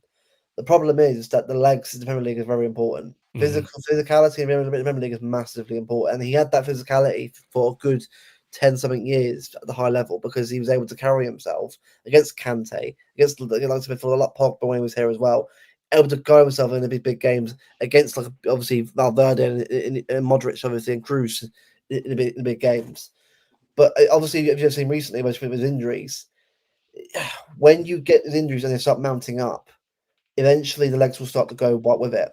And I think as much as we were all gutted to see him go, we all knew it was the right decision for him to go at the right time. Because I think we needed fresh legs in the squad. Because and quality is one thing, but if you're playing in Serie A like he's doing now and proving how good he is, obviously when he was fit, the level in Serie A for physicality and pace is quite lower compared to other leagues. Whereas for the Premier League, it's quite a high threshold that you've got to reach. So I think for me, much obviously this situation definitely has sort of given us a bit more backing on why it was a good thing. I also think that, even last season, I think we all kind of had to accept it towards the end that it was the right thing to do at the right time. Yeah. And so Danielle, let's comment. Salah just had one of the best seasons ever last year and has been generally healthy. I would have extended him if I was Liverpool, to be fair. And I agree with you. I wasn't trying to suggest that they shouldn't have extended Salah. But because they extended him, he expects to play. And likewise, we were talking about KDB last season and wondering, the club should give him an extension. If he wants an extension, we should extend him. He's been a great servant for the club, all the things, all the conversations. And even to the point where, we can't keep him on 300 or 400, whatever it was that he was on. But, what if he came in at 150 or took half a pay cut or whatever, right? Even if he took 150, he's going to want to play. He's KDB. He's going to expect to play. And I'm glad that we didn't put him in a position where he's not playing and maybe he starts to voice his frustration in the same way that Salah has been voicing because he's not playing. So, yeah, I agree with you that, if you scored, he had like 30, almost 40 G&A last season. Yeah, absolutely, you're going to extend him. But it also creates a situation where it's hard to bench him, which is what they're doing right now. Yeah. Well, we were benching De Bruyne last season, remember? He wasn't playing a lot. The thing was as well, Salah that end of the season, like they were like it was close to being what was it? He was on target to actually be to get the highest goal scoring record, beating Haaland and beating the Kevin Henry's record for assists, even though Kev does own it technically. Because of that Arsenal assist. But yeah, it's just he didn't perform the last 2 months or so. He'd got a goal or an assist once every 3-4 games or something like that. And just that end of the season really kind of masked. So Salah, what he did, Salah did. He's an exceptional player. He's been an absolute thorn in our side for years and years and years. So he has the right to do what he did, but there's a time and a place. If it was in Egypt, it probably would have been a completely different circumstance. But because he's done it now, before AFCON, I don't know why. Yeah. Your audio is a little muffled, but yeah, I think, you know, KDB, I mean, not KDB, but like Mohamed Salah, you said if he had done this after AFCON, or he didn't have to say anything, he could have just went to AFCON, they probably would have, if he had this, if he didn't have to say anything publicly, let me say it that way, they could have had a conversation, they probably would have got rid of him, they would have been willing to let him go, but could have made some cheeky interview for Egypt and maybe a little classier, because I think what he did just was lacking class and grace. Yeah, I don't agree with the way that he handled it at all. And I would be disappointed in any City player that handled it the same way. I think Luke was saying earlier, at the end of the day, it's about the name on the front of the jersey, if you want to say it that way, not on the back. So it's the club, not the player. And so I would be disappointed in anybody that handled it that way. Danielle said the case of the aging club legend, always going to be tough. It gets so personal. I want Liverpool to lose, of course, but it's such a weird situation. You're right. I want Liverpool to lose every game. It is, like you said, that aging club legend. How much rope do you give them? How much can you actually, sit them, bench them, whatever? You were going to say some kills. Well, we've kind of been going through this for a while now, because like that core, that map, you know, De Bruyne, Sterling, you know, Jesus, you could put Aguero, all them. They've been slowly aging in and out, and you know, we had to say goodbye to Gundogan, and then we brought him back, and I think that just ruined that didn't work that great. Whole goodwill, and then we had to let go of De Bruyne. We're gonna have to let go of Stones, and we have to let go of Bernardo too at the end of the season. I know Bernardo is performing a lot better than like Stones and De Bruyne have been in their past couple of seasons, because they've just really struggled with injury, but you just have to move on as a club sometimes, and you can't keep these players here who are blocking players who need to develop. So it was so hard to say goodbye to De Bruyne, because he was my favorite player, but the writing was on the wall. And honestly, I don't know if we would have signed Turkey if we had De Bruyne, and if we did sign Turkey, would he be playing all these minutes? Or because Pep has shown he'll give the minutes to the older players no matter what their form is. Unless they're injured. Like he's bringing on Nathan Ake and John Stones in 2025 over Husinov when we need pace in a game. And he's bringing on the older guys whose legs are shot. So sometimes you just have to, you have to make the hard decision. And I think Liverpool were in between a rock and a hard place on that one, because Salah had looked so good last season. And it was literally just like we've never had that where, De Bruyne, his last season or whatever, had this like world-class season. He made it easy on us because he was declining. He's visibly declining. And John Stones, it'll be easy because he's visibly declining. But Salah had like this record-breaking season. So I get why they extended him, but I think Salah could have gone through it with a little more dignity. And so we looked at it from the player perspective, and we, I think we all agreed that, hey, we don't care for the way that Mo Salah handled it. Now, what about as a manager? That's a big call for a manager to make. Does anybody feel like he was wrong in any way? Salah has been poor this season. So I think he's justified in like, hey, your form has declined. You're not helping us. I need to win games because my team has fallen off a cliff. And, I'm going to look at underperforming players, and he has someone in that position who is performing in Chiesa. When he comes on, he's been playing some right wing, and he's actually looked better than Salah. So it'd be cruel to bench the better performing player for the older player who's not performing. I'm waiting on Brighton, because Brighton will cause them a lot of problems. I'm hoping anyway on Saturday.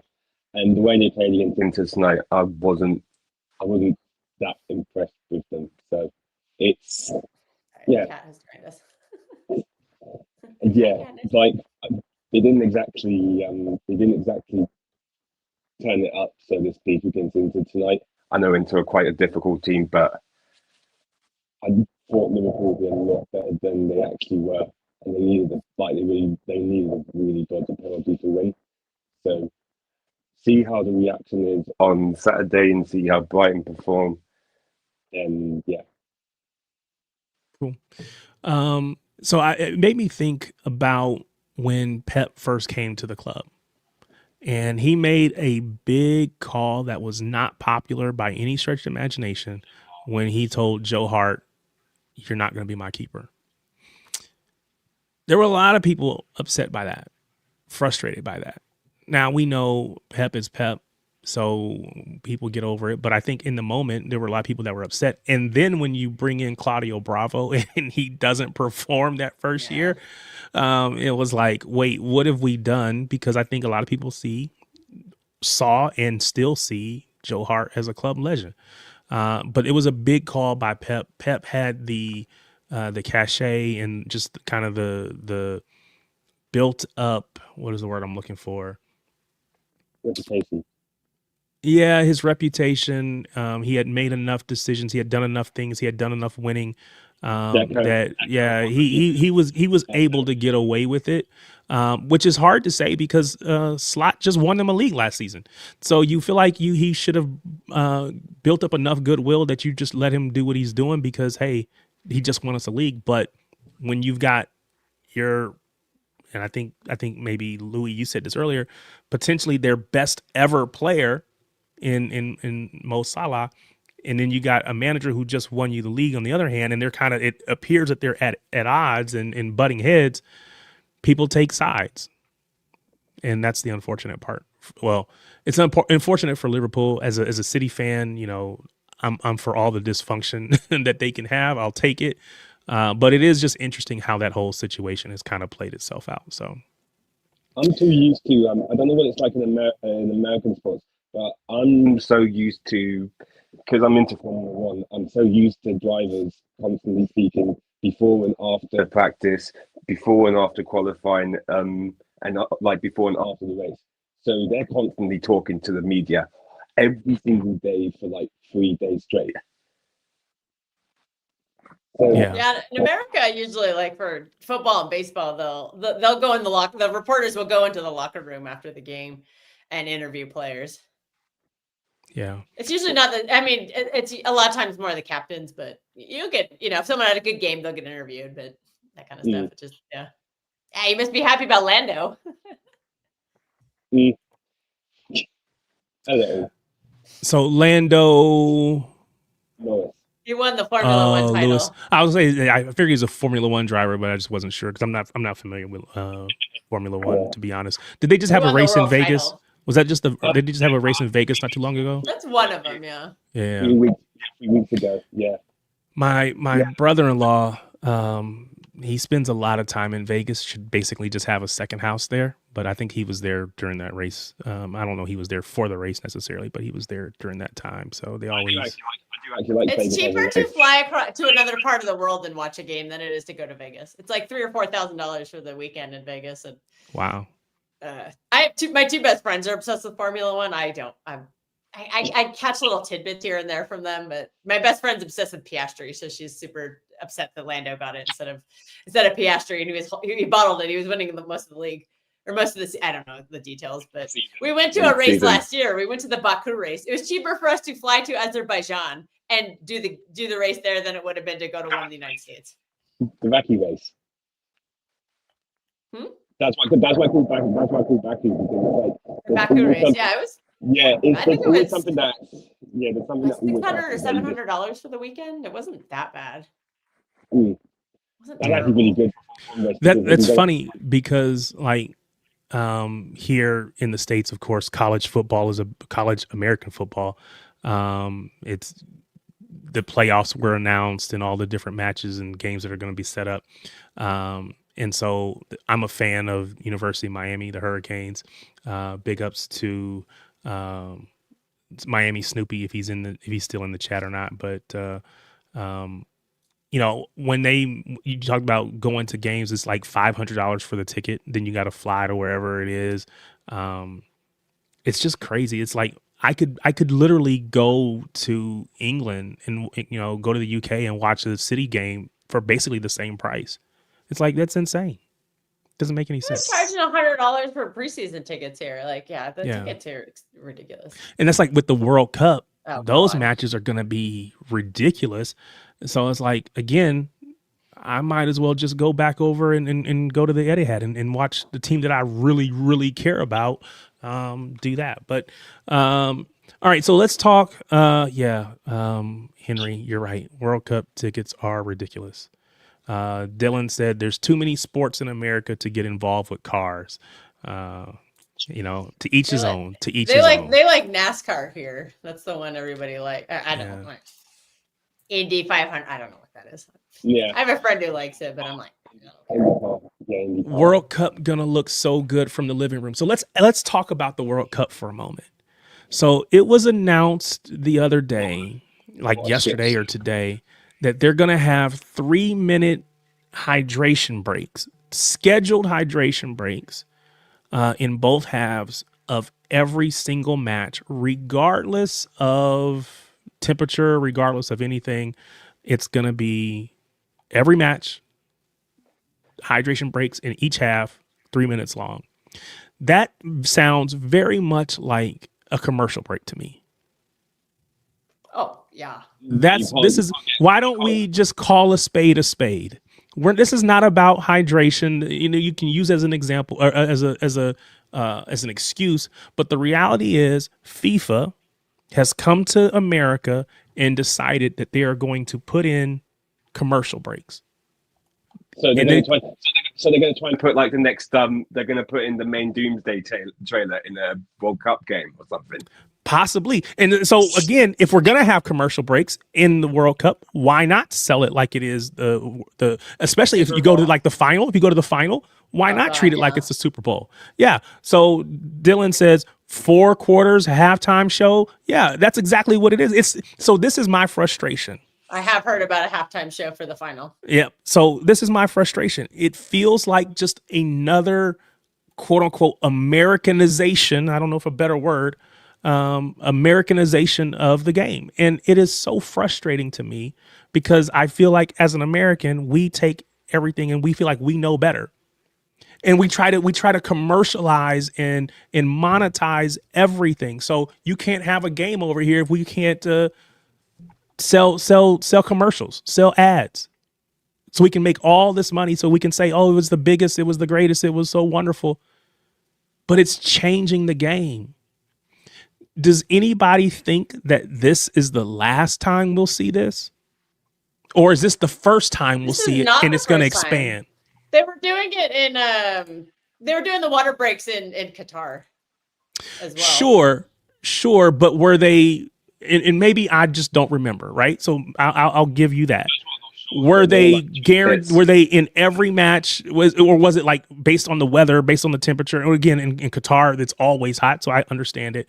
But it just doesn't feel to me like, oh, it again. I maybe it's my jaded nature and my pessimistic view on it, but I feel like it is just a way to make more money. And I think if they can do it in the World Cup, then what's going to stop them from doing it in the Euros? What's going to stop them from doing it in the Champions League final? Well, one thing you really have to factor in is in America, they were also doing the Club World Cup last season or last summer, but we do need to have water breaks because most of America in June is going to be over 30 degrees Celsius. So Lewis understands what I'm talking about. Which is you got to put it in Fahrenheit for me. It'll be like 90 degrees plus. And if you're on the eastern half of America, there will be just like oppressive humidity. The humidity, yeah. Yeah. And on the West Coast, it'll just be hot. Like Seattle, Vancouver, they'll be warm, but that's probably going to be 24, 25 degrees Celsius, which is perfect. Oh my God, Seattle. Oh, that's great weather for Seattle. That's probably like 70s, like mid 70s, low 80s. That'll be beautiful. But in LA, it's going to be scorching hot. LA is going to be 90 plus in June. And these are all outdoor stadiums. So these players like physically will need water breaks and probably some electrolytes and stuff like that, just to avoid, because otherwise the people will keel over and pass out. And we don't want that. We want like high quality sports. So for sure, I think because of the intentional, I think they were even doing this at the Brazil World Cup because Brazil was also oppressive humidity, even though it's winter down there for them. Dylan said Brazil in 2014. Brazil one, definitely. I don't think they needed to in Russia because Russia just wasn't as warm. But if they're going to keep putting these, these World Cups in outdoor stadiums that you can't climate control them, and it's in 30 degree plus Celsius or 90 degree plus Fahrenheit weather, you're going to have to if you want your players to make it through the whole game, because we want to showcase the best players. they're going to need water breaks to perform at that optimal level, especially at the end of a really long season too. They're already going to be on their last legs. And then you put them in hot weather, like they're just gonna. It'll be really unenjoyable if they don't get water breaks. I think because I think that you might see injury. You see a lot of cramps and stuff like that. So I just think that's because of where they're choosing to have these games. I think so. Yes, I think that we saw that, you know, like you said, oppressive heat. We saw what that can do to schedules and all this stuff, and you know, whatever. I think the thing that makes me kind of gives me the ick about it is when it's like, we're going to give you a water break in the 22nd minute of every single match that's going to last for 3 minutes. It just feels like they are setting up to sell ads. And again, if you're going to take a water break, why not? But it just feels, like I said, it feels too American for me. And I don't want us to get into the habit of changing a game that works for everyone because it, you know, we want to change it for us. That's just, you know, me. It's my issue. But I think water breaks in general are good because, again, to your point, players are going to need the hydration to stay healthy, especially with games and tight schedules, condensed schedules. I think that's all fair. But then I ask the question, what does it lead to? Is it a slippery slope? Does it lead to, oh, well, we'll end up with timeouts. We complained because Pep, you know, had or Donnarumma had a phantom injury, and so we used it to call a timeout. Well, why not just give us timeouts? We don't even need to do that anymore. Just give us timeouts. We're making everything Americanizing everything. Why not just give us timeouts? This is the kind of thing that I'm afraid of.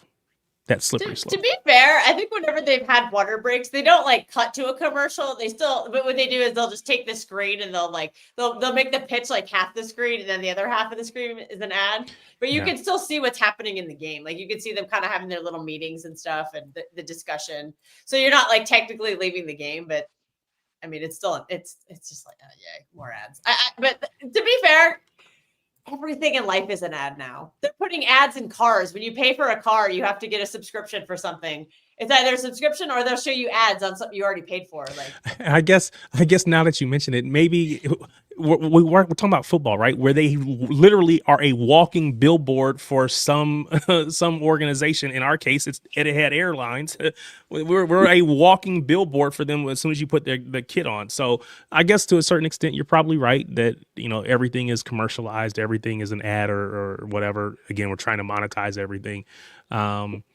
Like I said, I just don't want us to try to change the world's game. And that's my concern. And like I said, I'm a jaded American who I believe I have seen us do that too often. And so I'm just concerned about it, but maybe I shouldn't be, because again, there are some benefits to, in this case, the hydration breaks or whatever. But again, I will not be surprised if, I don't know when the next Euros is, how many years away, but in the next Euros, if we're not doing the same thing. It'll be what, 28? Yeah. So I would not be shocked if there's, we're going to have a halftime show. We're going to do this. We're going to do that. Because again, I just think that's the direction we're going. And FIFA is all about money. And any way that they can make more money, they're going to do it. So like I said, will not be surprised. And the frustrating thing is they don't even do anything to help the people. It's not like ticket prices are going to stay affordable. You know, ticket prices are $4,000, and it's like, what? I'll say, because they're definitely not affordable over here. And like even in England, like I was going to say, even just like even your club team, we're complaining because you can't give your ticket away to somebody else at face value. You got to go through the club and sell it, and they're going to make money off of it, and higher prices and all these things. And it's like everything is about money.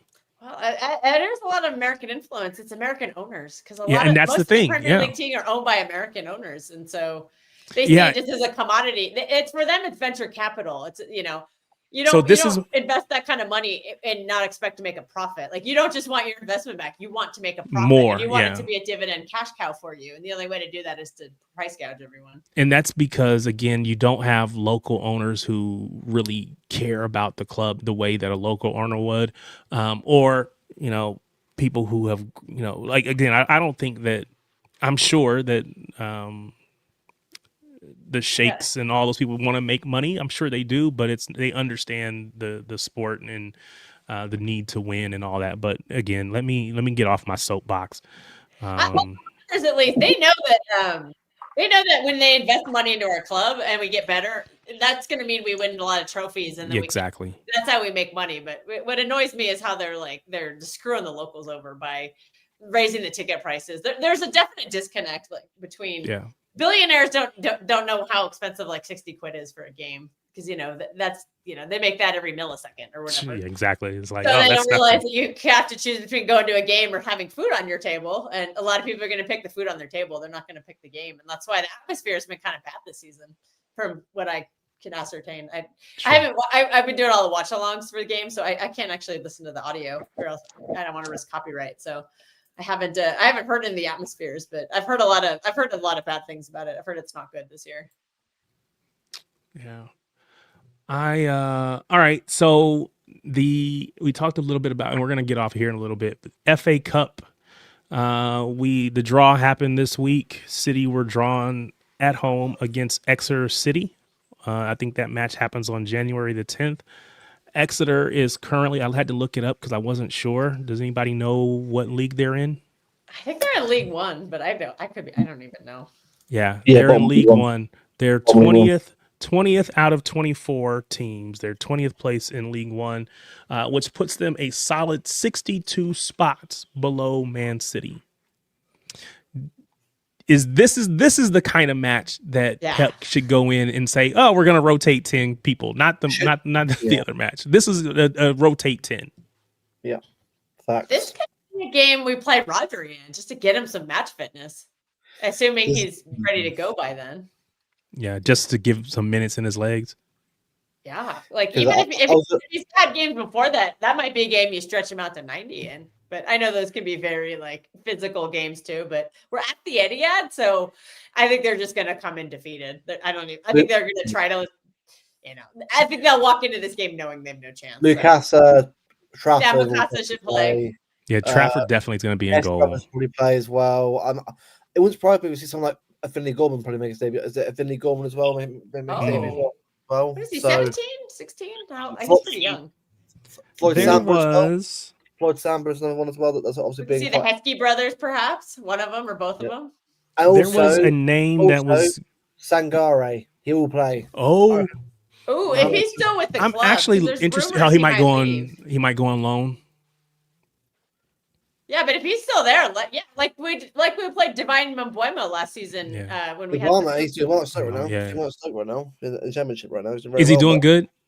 Like 8 goals, something like that. Okay. Wow, that's good. Yeah, I mean, that was one of the best flips we've ever done.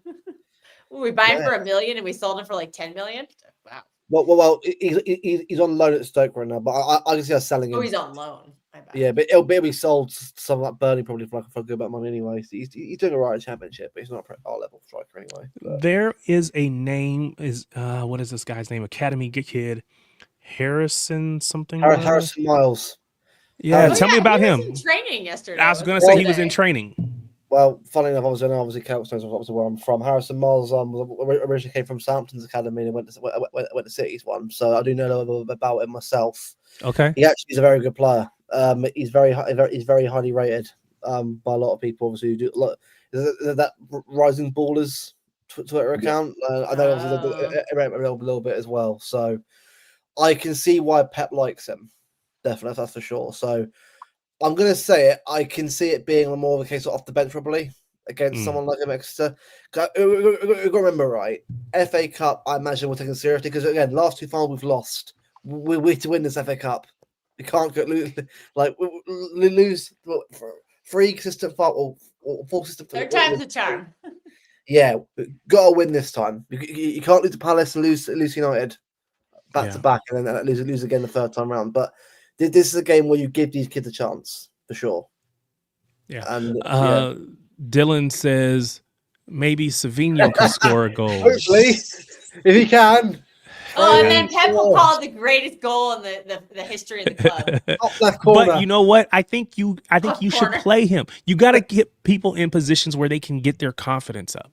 Right, which is why when I was watching the Liverpool match, I saw Dominic Soboslai take the penalty, which is fine. He scored it. Great, they won. He's a good player as well. Yeah, He's very but versatile. I actually, if I would have liked, if it were City, I would have liked one of the strikers who aren't firing right now. They need to see the ball get in the back of the net. They need to get their confidence up. So I would have let one of them take it if I were him. Yeah, Isak should have taken it. Yeah, also, let Isak take it. Arsenal have done the same thing with Let Gyökeres, Wirtz take not giving him the pen. They let Saka take it instead.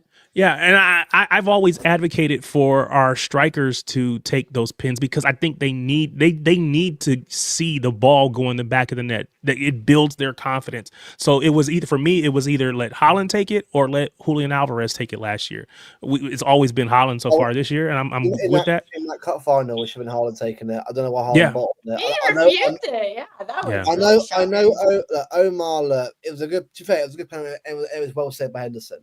But I'm sorry, right? You're number one striker, mate. You are going to score. Like, you haven't scored Wembley. This is the thing people often forget about Haaland, right? Big game player outside of finals, but in the finals he hasn't really done it yet.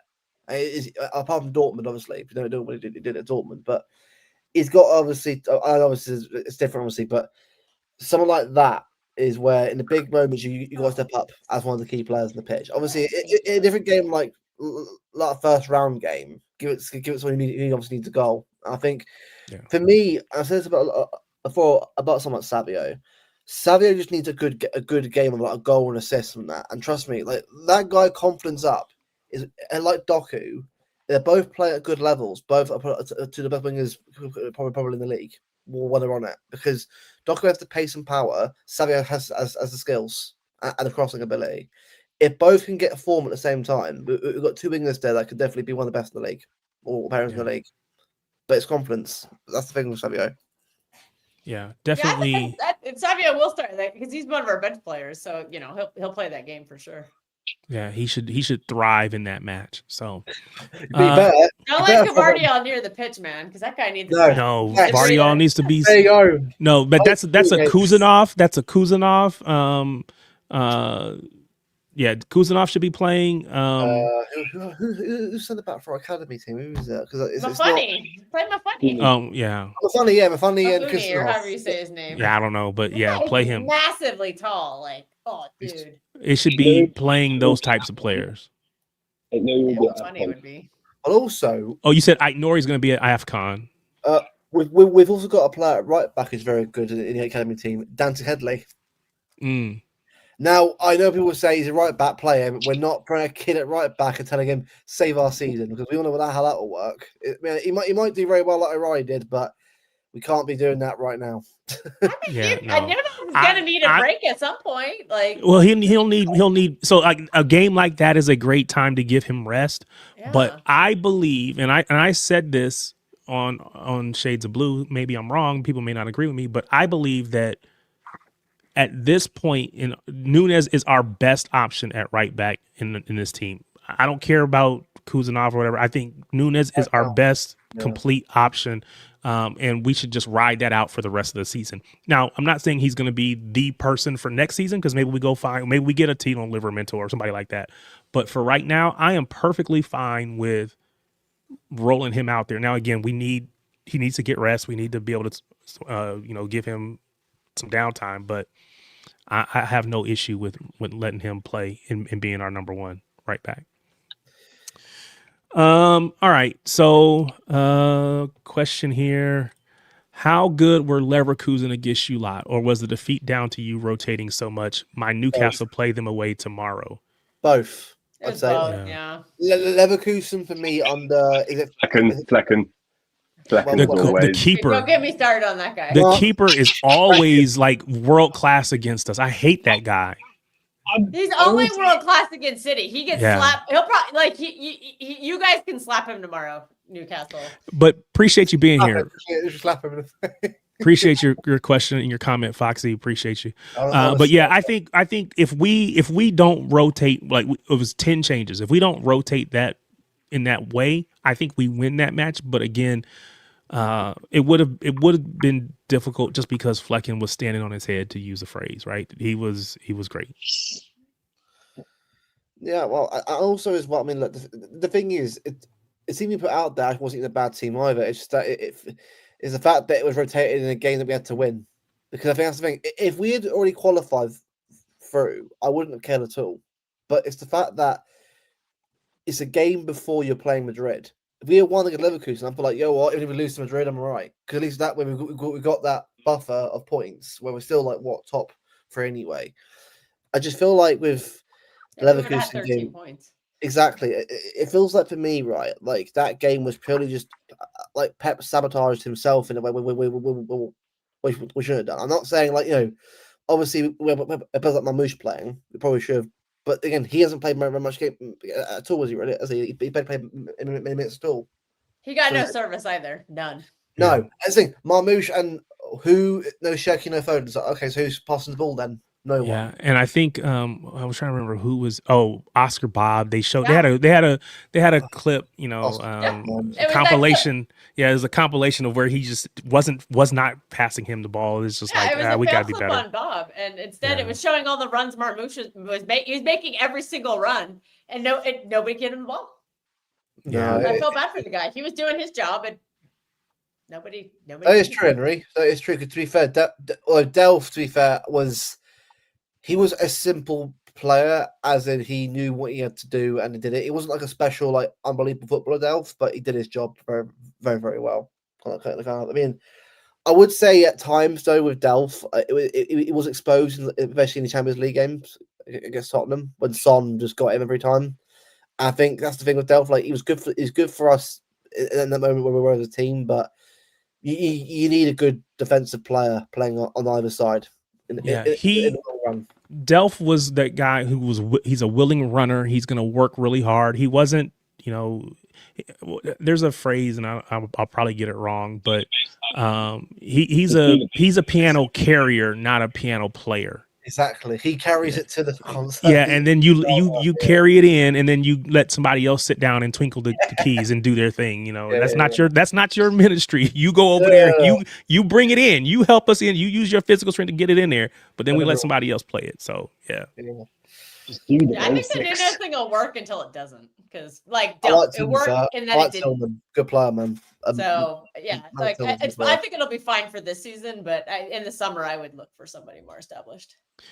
We didn't talk about, because you just brought the World Cup again, and I didn't bring this up when we brought it up when we were looking at the World Cup, just like me complaining a little bit about it, but the matchup between Norway and France in the same group, Holland, Mbappe, if the script writers were writing this script, you would put them in the same group. You would put them together because you want to see those two players head to head. Cameras a bit on them too. Yeah. Oh, it's gonna be it is a storybook story right there. It's gonna be great. I hope and pray that. Well, first of all, I hope and pray that Holland gets through this whole World Cup healthy. That's more important than anything else. This World Cup. Yeah, but if he can take them deep into the World Cup, then I think he has a chance. I was gonna bring this up, and I know we're well over 2 hours at this point. Is there a world where? So I don't know how much, Luke, if you pay attention to MLS or not, but I do. Inter Miami just won the league. They won the championship. Lionel Messi was the MVP. He had like 28 goals this season. Well deserved, by the way. It was brilliant the whole way. And now Argentina is going. Of course, he's going to be playing for Argentina in the World Cup. We expect him to be there. Is there a place? Is there a world where he beats Holland to the Ballon d'Or again? In this, based on what he did at MLS, do they value MLS enough to? I don't rank it. No, I'm probably. I think now it's harder than Mbappe Yamal now. I think Messi has had a very good season. I probably watched most of the games in my last season anyway, because I actually like watching some. I like watching the Whitecaps and especially Muller, obviously, and Son playing for LAFC as well, and also San Diego having Lozano as well. So. I was enjoying the MLS this year. Yeah, no, honestly, the MLS getting every dedication from you. Yeah, hey, I love football. What can I say? I love football, but no, I think Messi has had an unbelievable year and has deserved MVP, but I just don't think it's. I think his star aura is kind of like it peaked for the World Cup, like or where he was. I think it's now harder than Mbappe now. I think he's I mean, look, if he wins the World Cup again, then I'll be absolutely. I'm like, well, at that point, sure, because I mean, if you're winning the World Cup again, back to back, and turning up at 39 years old, pretty much, you are the GOAT at that point. Because if you're doing back to back, well, for me, I can't see Argentina. Spartacus, there should be the link in the chat. We're in the pinned message. It should be in there. Yeah. Because obviously at the World Cup, like with my family, like, obviously I'll be back in England because that's obviously where I'm from. But I have family who originate from Norway, so that's why I'm a big Haaland fan myself. So Norway and England are two teams that I'll be backing quite a lot as well as World Cup. But big up, Martin. Appreciate everybody. Appreciate everyone that is coming over on the Make Way raid. Appreciate you guys. Everybody wants to talk today. I love it. I you know what? I was gonna let these guys go, but it seems like we got some more folks that want to talk. So we're talking. We were just talking about World Cup. Go ahead, Luke. I cut you off. Yeah, it's all good, man. Yeah, I mean, Luke's had an haircut. Oh yeah, no. He's had a trim. He's lost a bet. Sorry, not a bet. I had to be quick off anyway. He had an interview. Interview. No, to me, regarding the Ballon, I think Messi would have to win the World Cup and do unbelievable things to win the Ballon d'Or again. I think even now, but I just think it's harder than Mbappe Yamal for me personally. We're going to the Ballon d'Or now. Is that Martin in here now? Yeah, Martin is here. Big up, brother. Spartacus is here. Maybe he can explain that point I was making earlier. Spartacus, we were talking about Tijani Rangers and I brought up how you and I have discussed how you think he was purchased for more of an Ederson type keeper than a Donnarumma one, and how he doesn't seem to fit in as well as he did kind of because of Donnarumma. I butchered it completely, but maybe you can clarify it. Wait, are we talking about Donnarumma? No, not Donnarumma. Tijani Rangers. No. Tijani Rangers effect because of Donnarumma. So yes, it's all Donnarumma's fault, of course. Clearly. It is. Good. I can see I taught you well. Nice. But she was trying to explain the rationale tactically, the tactics behind it. So explain it to us. And I butchered it completely because I don't know what I'm talking about. What tactics? So what makes we were talking about Tijani Reinders, and we were saying that he's maybe the best fit for the way that we play now, but he was maybe brought in the way we played with Ederson, and so by switching Ederson and Donnarumma, that's affecting him. And we're not getting the best out of him. How is that? What is it about the change in the keeper that is making him maybe not be at his level best? You say it was not disrespect. I didn't start it. I did not start this. I've been asked the question. I did not start this, Martin. I just want to leave this on the record. I did not start this. To be fair, you did not start it. It was Kels who was explaining it earlier, and so it's Kels' I might have influenced her. I might have influenced her a little bit. She to be fair, she did say this was based on a conversation I was having with Spartacus. So it is your fault, but you're not the reason we're talking about it right now. I am.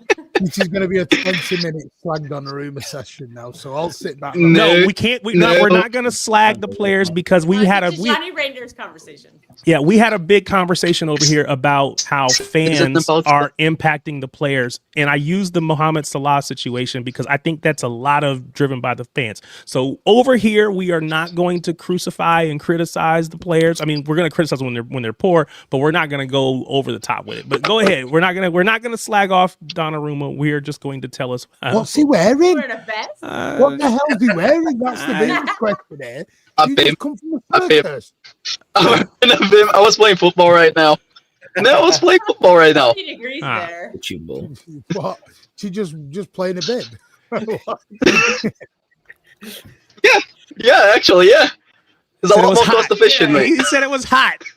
Looks like a. It is very hot in Brazil, though. It is very hot. Some in Brazil. It's very hot there and very so cold here. basically, the thing with Thierry Reinders in the Donnarumma situation is when you have a goalkeeper like an Ederson, you don't have as many duels when you have possession because you're always a man up. So they have the opposition have to run a lot more, and you have always Reinders, and you can find him quick enough. He's not gonna have to fight for the possession of the ball. When you have a goalkeeper like Donnarumma, you don't have the 11v10 anymore. So it's a 10v10, and now you have to fight for every ball. Thierry Reinders is not a fighter. He's not a guy who's going to get stuck in a challenge and win the physical duel. So he's not really fit to play with Donnarumma in net. A player who's a lot more fit to play with Donnarumma in net is Elliot Anderson. And this is why I think he's such a good buy for us in the summer, in January. Yeah. Sorry, Martin. Yeah, see, that was much better than I said. Should I take the bib off?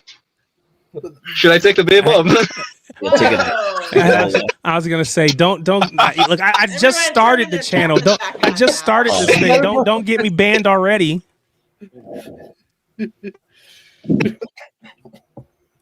That's an OnlyFans discussion. Just and I'm not mute. part of it. Thank Martin, goodness. you're mute. Sorry, I know it's my birthday and that. We don't need that much of a throw. Martin. Happy birthday, man. Is it actually today or is it just this weekend? Yeah, 1 hour 48 minutes ago it began. Oh, cool. And it's gonna Remember, it's continue December till 10th Monday. over there. So He said it's gonna go till Monday. Fair enough. Yeah. I'm Fair enough. away Thursday. I go away Thursday. So. And where are you Plastic headed again? It was Czech Republic that's been cancelled. Oh no. are Okay. you going to Brighton? I'm not allowed to fly. I went to the hospital. You're gonna go meet Alan in Brighton? No. I'm not gonna tell anyone where I'm going because Spartacus will follow me. Anyway. I said we might want to show up and party with you. No, I'm partying with my other half. Fair enough. Oh, boy. So we're not invited, is what you're saying. Yeah. So Dylan, yes, Spartacus was saying that Anderson. Yeah, we should get Anderson because Anderson's is going to be able to better win duels in the midfield. So if because we don't have the numerical superiority that we would typically have with Ederson, we need people who are going to be able to win second balls and fight for duels and things of that nature. And he said Anderson would be much better at that than, say, I think that's Tijani why Reinders. Bernardo's in there, though. I think that's why he's got Bernardo coming deeper every time. I agree. I That's think the that's only why he's in-house got- solution we have right now. We Yeah, have to go to market yeah. for a better solution, though. That's why I think he's Martin, what does midfielders as fullbacks and Bernardo coming in supporting what does that little triangle. what does Bernardo even do though? Oh, piss off! What did Donnarumma do, Spartacus? Just trolling. Well, isn't it a coincidence? Bernardo's the one who, and by the way, he's now, believe it or not, he was the biggest runner in our whole squad anyway. Oh, I was gonna say, and I said that earlier. He But he's runs now the most. He's now breaking those records. He's breaking his own records. He's running more than he's ever run. And he was But is already that a biggest- good thing? I know it's his willingness to run. I don't know if it's a good No, thing it's from tremendous in that. I yeah, but honestly his availability because he's the age that he is. I just don't know how sustainable that much running is for him. I think it's a squad issue. I agree. I agree with you, It's a squad Terry. issue. It's the squad issue until we buy who we need, and we won't get. For me, I don't believe we'll get who we need until the summer anyway. Yeah. Listen, I love Anderson and Jan. Of course I would. Are we getting Anderson and Jan? Are we probably not. Probably not. Because Nottingham Forest, the release clauses for a Champions League club. Well, you don't determine Champions League or European qualification in January. Nottingham Forest, may want to go far in this Europa League or wherever they're in and see where they land in it. I think they know they can't get it in the league, but can they get a Europa League? Maybe. I don't think you have to be the best. I think the Europa League's a poor competition anyway. bench United and Tottenham both got to the final last season. And they were both, 16th, 17th in the bloody Premier League. Christ, yeah. I think it's a poor comp. But I think it's a comp Nottingham Forest will take very seriously. And also, there is still the Rodri factor. I think we'll know where we are with Rodri March, April time. Because I do think they'll make a decision. Because I don't see him going on a freight. You mean on the not just like Rodri getting back to playing, but you're talking about contract extension. Yeah. So March, April, we'll know if he's going to extend or not. I think they'll have a more idea of where they're going. It's a weird one. It's like the Libamento stuff. I honestly believe, because I had read it out on mine. Apparently, again, I always say reportedly, he's in contract negotiations at the minute. They're going to give him till March to sign up at Newcastle. City are holding off buying a right back in January in case the Livamento contract doesn't come through. Right. Then they don't want to buy. You don't want to buy sack your backup if your number one's available in 4 months. Yep. I think I said that a while ago. There's no if you think he's going to be available in the summer, you just hold off. You don't go and get. It's like as LB says, but buy cheap, buy twice. Exactly. Yeah. When you can get your number one. Like I've got it's been fine this year anyway. For I don't mind having a whole year of him just as we get right back in summer. Rather wait. Yeah, like I said, I think he is going. Speaking of Mateus Nunes, I think he is our best option at right back in the club currently, and I am perfectly fine with him being our number one throughout the rest of this season, and we attack it again in the summer if we can go get our number one option. I'm perfectly good with that. Well, no, I don't need to see Kuzanov.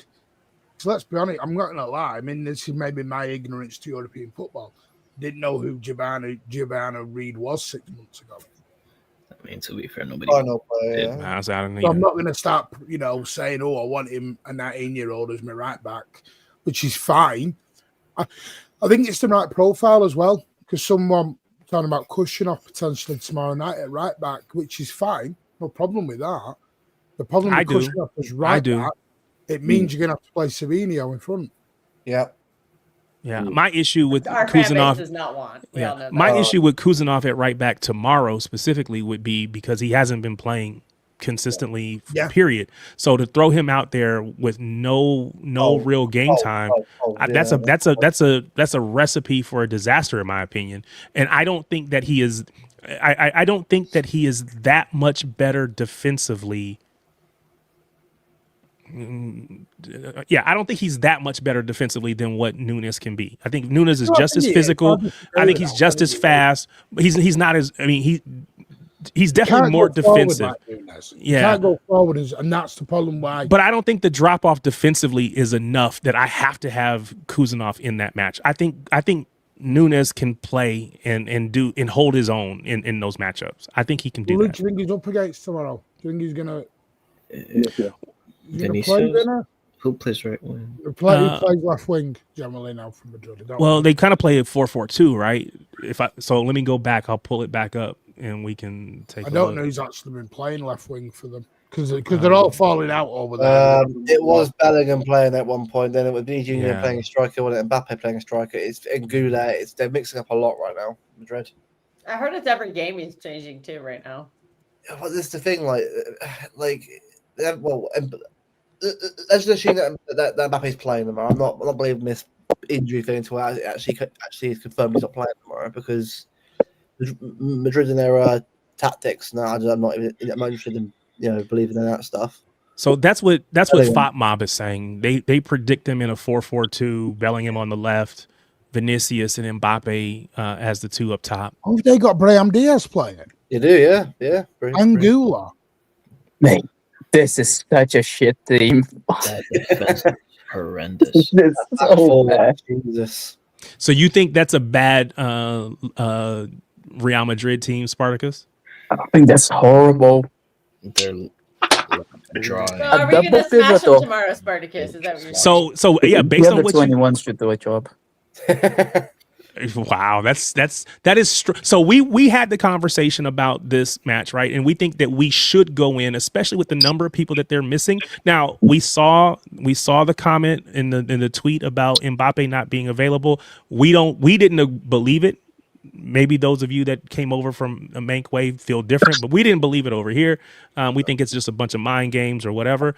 But I think that they have enough people out that we should go out and win this game, or we should be playing to win it. But it's the Bernabeu, and anything can happen. And quite honestly, anything does happen when we go there.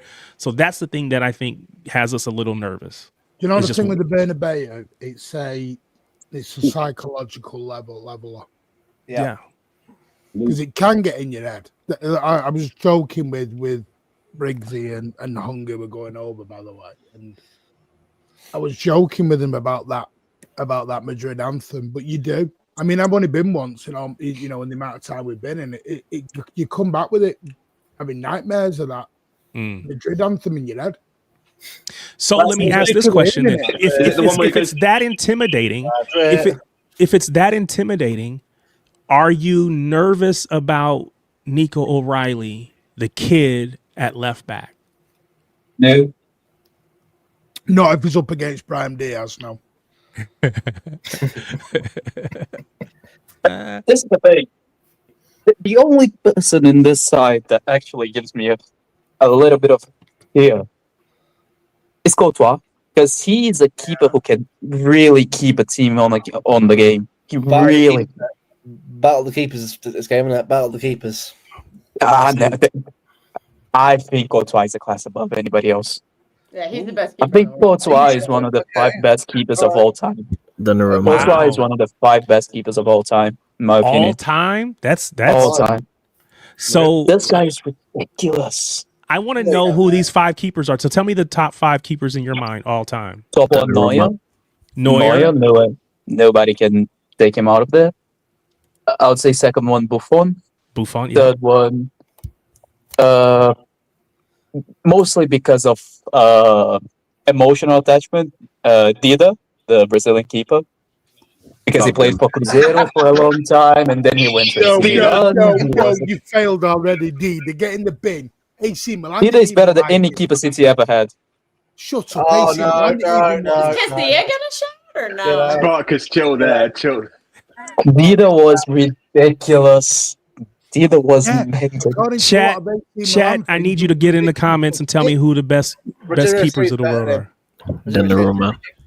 Then, are we gonna? Is Iker Casillas in the conversation at all or no? I think Iker Casillas. I think Courtois is a level above. So where's Donnarumma in that top 5? Let the man retire first. Let him win 5 more Champions Leagues with City. Let him win 5 Premier Leagues. Let him win. Let him win the World Cup with Italy. Then we'll put him in there. Has he got to win a treble? He's a baby. Oh, sorry, he's won a treble. Iker Casillas was. I mean, that's a shout. He was good, but again, my knowledge is not deep enough to say the top 5 of all time. Yeah, my 4th was going to be Oliver Kahn. My 4th would be Kahn. Champions Leagues with Madrid. My 4th would be Kahn, and then Courtois, and then 6th I would put Casillas. Okay. Yeah, because he feels more top 10 to me than top 5, but he's in the conversation. Right, so it's going to name me your 5 again. So Neuer, Buffon, Dida, Kahn, and Courtois. How have you got Dida ahead of Peter Schmeichel, in all seriousness? I'm not going to put the rag there. I'm sorry. I'm not going to put a rag there.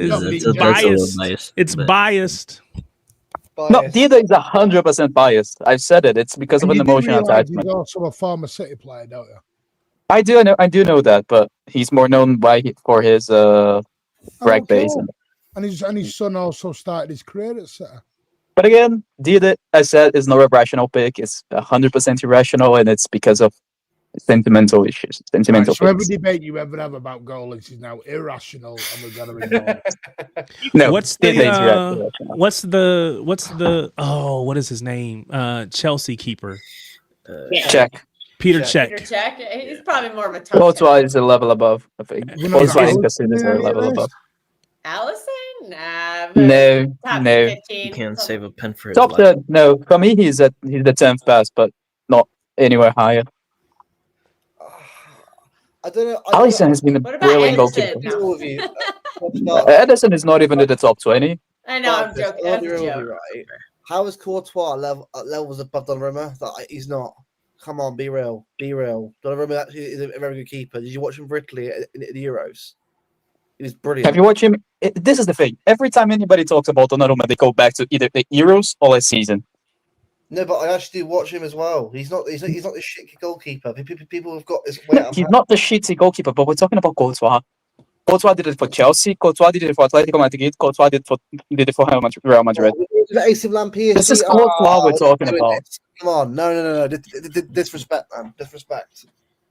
Courtois was the best goalkeeper in the Premier League when he was at the...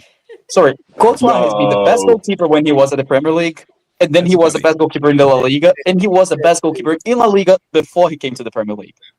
You do realise Donnarumma has won a Euro as well. Yeah, I just said people just go back to the Euro or last season. AC Milan won at young age. Hang on. Who is this He guy wasn't that consistent then. Timothy has put up? So Who is am I this allowed- Victor am I allowed Baia? to- So he's been right. So hang on, I'm confused now. So when it comes to City players, I've got to use everything they've won, but when it comes to Donnarumma, I've got to ignore everything he's won. No, You're I'm not saying Donnarumma hater. that's not what I'm saying, Martin. I'm saying that he's not been consistent over the other season, aside for the one that he won stuff. Courtois when he was at Chelsea, he was the best goalkeeper in the league. Courtois when he was at Atletico Madrid, he was the best goalkeeper in the league. Courtois when he was at Real Madrid, he is the best goalkeeper in the league. He wasn't the best goalie in the Premier League. He wasn't. I'm sorry. Did you watch him at time for Chelsea? He was. First really season was. not particularly good, but then the 15, rest of them, he 16, was how bad was he? unbelievable. 15, Chelsea 16. fans pounded him. Agreed, bad, agreed. So not the best. But then you go to the rest of them. You go to the rest of them. Like, this guy has been unbelievable for Real Madrid. He was ridiculous for He's also Chelsea. been at Real Madrid. He's not had a bad defense sat in front of him here. Sorry, he faced 11 shots on target in the Champions League final and had 11 saves and kept a clean sheet. Unbelievable. But look at Donnarumma last season, brother. PSG, Villa away, Arsenal. The amount of games Liverpool, penalty shootout wins.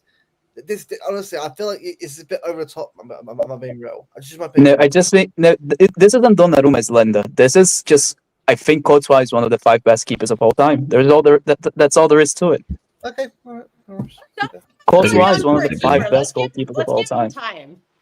I think Donnarumma can break that. To boost his resume, If Yeah. Donnarumma Champions proves, League, come on. this is the thing. If Donnarumma proves that last season is the Donnarumma that we're gonna have instead of the previous ones, the one against Dortmund where he caused PSG not to go through, the one against Madrid where he caused PSG not to go through, the one against which one? The one before? I forgot who they lost to. I think it was Chelsea, which again he made a mistake and caused them to not go through. If he proves that he cut all of those mistakes out of his game, and now he's the Donnarumma from last season, and that's how consistent he's going to be. He probably will overtake Courtois. But for now, no, Courtois for me is one of the 5 best goalkeepers of all time. It's just Courtois is ridiculous, man. I watch Madrid. I don't know if you guys watch Madrid on a regular. I watch them on a regular. I'm not saying I'm wrong, by the way. I'm just giving. Have you not got? But you've not got Hugo Lloris. You've not got. Lloris? Yashin. What are we doing here? Lloris? You've not got Yashin. You've got Could be none of them like in there. 15 to I 20. haven't watched the Yashin at all, so I'm not gonna comment on him. I haven't watched him at all. From reputation, he should be top 2, but I haven't watched him at all, so I'm not gonna pretend like it. Dio's off, yeah. Dio's off. Gordon Banks very good as well. Dylan, you were saying a name. What were you saying? Scott Carson. Oh. Yeah. I thought you were being serious. I didn't know you were making jokes. Tim Howard. Tim Howard. Three old timers will put Gordon Banks, David Seaman in there. Yeah. There's all Pat Jennings, whatever his name was. Bert Troutman. There's all Peter Shilton. There's all sorts you can put in. I think we've had some amazing goalies in football throughout the years. Edwin van der Sar, even when he was at United. I can't ignore what Van der Sar did. Van der Sar caused me many a nightmare in a Manchester derby. Trust me. Schmeichel was the better keeper, so if I'm putting Schmeichel on the top 10, I can't put Van der Sar ahead of him. Peter Schmeichel's in my top 2. I think he was that good. Who's your top The two? amount of points he saved United. He won United titles on his own. How good he was. Who is he ahead of? I've probably got. Neuer. He's not better than Neuer. He's not better than. I've got Neuer and then Schmeichel. Manu, to be fair, right? Buffon? Was Neuer. Yeah, I think he's better than Buffon. My God.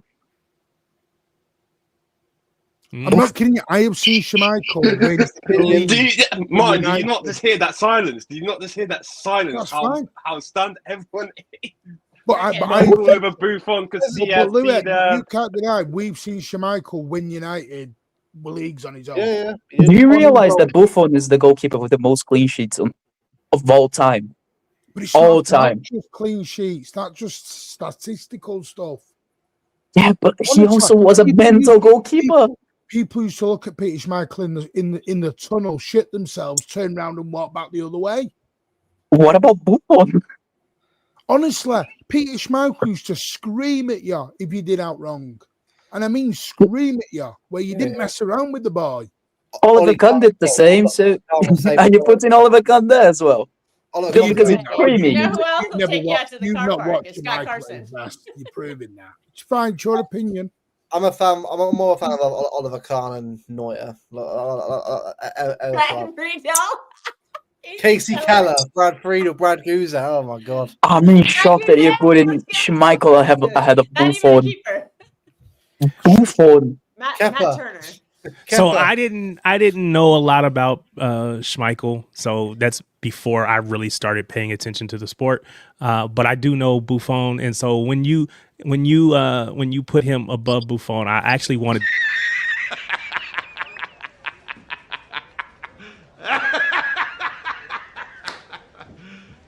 You serious?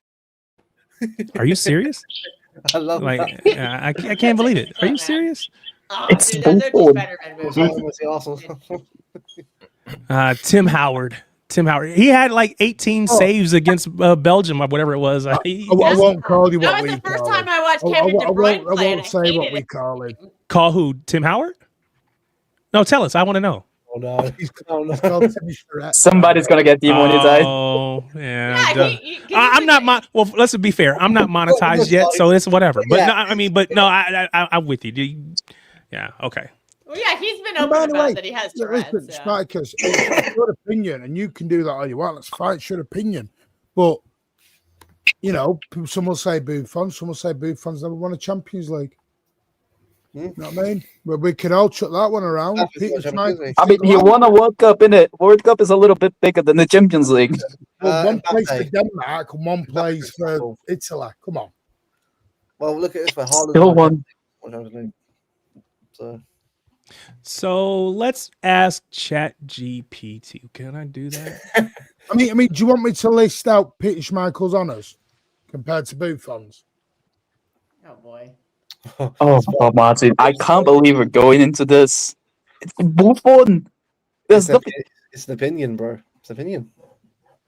Let's see what ChatGPT says. Well, Peter Schmeichel does have a Euro. He did win the Euros with Denmark. Yeah, he did win Denmark. the Euros with Denmark.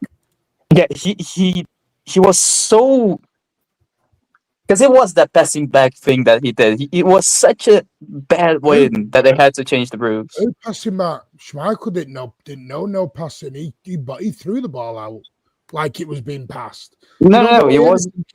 Schmeichel. No, I'm saying the pass back rule was changed because of it. Because they scored one goal and kept passing it back to him. He got it with his hand and then threw it to somebody, and then they passed it back to him so that he can catch it again. And they spent like 50 minutes of the game doing that. Oh, sorry, I want to go top 5. You've started some debate now, you know. This is a brilliant debate. At 2 I'm gonna tell you, Donnarumma's not gonna be in there. He will be soon. We're going to revisit this There we go. conversation. This is funny if he is. Just to show you what Donnarumma- Schmeichel's No, won, the and number one's I'm a City fan, and You're never living that one down. he's won Cash in, Buffon. the UI Cup winner. All right. Yes. Here we go. What's The he top should- 5 keepers of all time. 5 greatest goalkeepers of all time based on longevity, peak performance, trophies, influence, and consistency. There's always a debate, but these names show up on nearly every all-time list. So Lev Yashin, I don't know if I'm saying it right. Forgive me. Yashin. Buffon, Iker Casillas, Manuel Neuer, and Peter Schmeichel. Neuer. Honorable mentions include Zoff, Oliver Kahn, Allison Becker, Ederson, and Thibaut Edison is Courtois. nowhere near this list. Edison He is got nowhere honorable near. mention. He got honorable mention. Wait, where's Donnarumma? Donnarumma is not on that list, unfortunately. Sorry, just Edison is Not nowhere yet. near Donovan's that. young. Let's give him a chance. Would you say, How Martin? the hell is Casillas ahead of Schmeichel? How the hell is Casillas even there? How the hell is What are we Casillas there? doing? Because he's at Real Madrid tax. That's why. Well, no, World Cup. They were winning. And They he were won the winning a World Cup. lot. Yeah. He won. 3 in a row. Three in a Calling it row. Real Madrid tax. Yeah. So I mean, I again, I'm not tactical like you guys, so whatever. But I mean, I remember watching them win, and he was a big part of it. So Yeah, he was. Peter Schmeichel just won 15 awards for United, by the way. Peter Schmeichel, huge presence, unmatched command of the area, incredible saves, key figure in United's treble-winning 99 team, often cited as the Premier League's greatest goalkeeper. I love how Edison and Allison above Courtois and mentions hold that spot. And I hate United. And even I've got Peter Schmeichel on there. Big ups to Notice that Danielle, Donnarumma is not even in the. No, he's not. Neuer has to be. Brianna Scurry, Hope Solo, Alyssa Nair. Love it. Appreciate the love for the women. Yeah, Neuer has to be. She's, Back to City boys, come on, back to City boys. He'll be there soon. He'll be there They only soon. beat was there Leicester for City. two, though, Calm wasn't down it? to it. They only beat Leicester. Get back in your box. They Who only Leicester. beat Leicester? Sit there. Oh. I'm joking.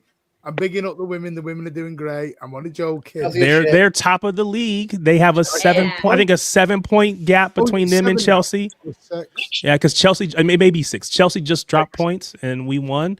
So Oh, they're on fire. They're on fire. And Yeah, they they're are playing. ahead of schedule, by the way. They're way ahead of yeah. schedule. And I think the benefit Martin. is they don't have the Champions League to contend with, so they can Yeah. be one match a week. So I finally got a good coach. That's why. Martin. Yeah, let's pull. I Brilliant. only got rid of that guy from last year. What is it, Gareth something? Oh, Gareth Taylor. Whoa, He's a whoa, Taylor, yeah, whoa, yeah. whoa, whoa. bring up the whole kind of random back now?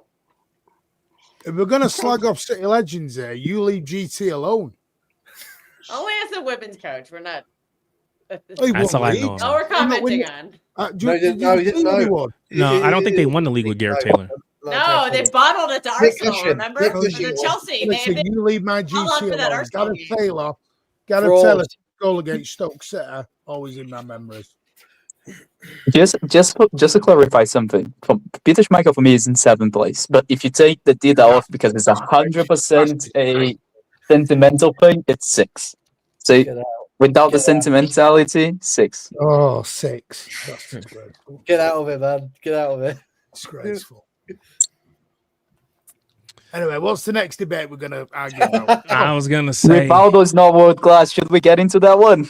Rivaldo's not world class. Ooh. According So- to Martin. So I have a question that I was gonna ask on the stream if we had time, but I was gonna end it before you all jumped on. But since we're here, who has been City's player of the season so far? Ooh. Holland. Well, Martin's gonna say Donnarumma. I think it's, Well, just because you started it, we're gonna say it now. I think it's Haaland or Foden. You know, Haaland or Holland, Foden. yeah, I'll say Foden's a Foden. really good shout. I would say Foden. I've got Foden. I got Foden as well. Haaland's a great start to the season. Unbelievable start, but Phil recently's been balling out recently. I think it's between three. But is that the three recency players. bias though? Is Phil Foden, is that a recency bias? I No. mean, he's been playing good all season, but he's been like United. insane recently, getting a lot of goals and stuff. Also, getting better Foden and better, did miss a few games too. We can't forget that. Hey, Ryjack, if you're gonna say this, you gotta come on stream and say this. You gotta come out and say it yourself. Young We player. wanna Doing hear you favorites, I'm say gonna it. say. Is he really saying Oscar Bob's been the most left out player this season? He's a big Oscar Bob supporter, and to be fair, I think Oscar Bob has a ton of talent. He's just not going to get what he needs to be able to demonstrate it. I guess he's gonna fix Savino somewhere like that. He'll have a great career. Still not a City, sadly. It's a shame. Just won't be a City career. Is there anyone willing to make a shout for Jeremy Doku? No. Holland or Foden, Still need to see a bit more consistency from him. Top three for me. For example, Tariq, the Sunderland game was bang on with Doku. As soon as you notice, as soon as he got man marked out of the game, he struggled. There's been a couple of games. But Marty, I think that the system that we used against Sunderland wasn't geared towards Doku. It was that system is to make the most out of Foden and Cherky getting close to each other. He could have had a goal. It's a sign if we're shifting it away from him, then to highlight other players, maybe because his form is declining a little bit. Foxy, we will make a NBA style trade. We will give you Oscar Bob. You send us. You give us Livermento. We'll send you Oscar Bob and cash considerations. And James Trafford. Or then James Trafford. So would you? Okay, let's ask this question: If this was the NBA, or if it was FIFA or EAFC, whatever, and you could make a trade like that, would you be willing to send Oscar Bob and James Trafford in return for Livermento? Yeah, right. In the summertime, yes, I would. Yeah, in the summertime, yeah. I'd do that deal. Yeah, I'd do it. Yeah, I would do it. I'd also chuck Rico Lewis into the Elliot Anderson deal as well. Yeah. That's where cash considerations come in too. There you I love go. Rico, but he's not making it. Hey, look at me. I'd be a great accountant, mate.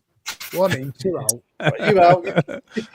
Martin, you go back to your original conundrum that you always love talking about. The English Foxy process. said you can keep Trafford. It deals off if you send Trafford.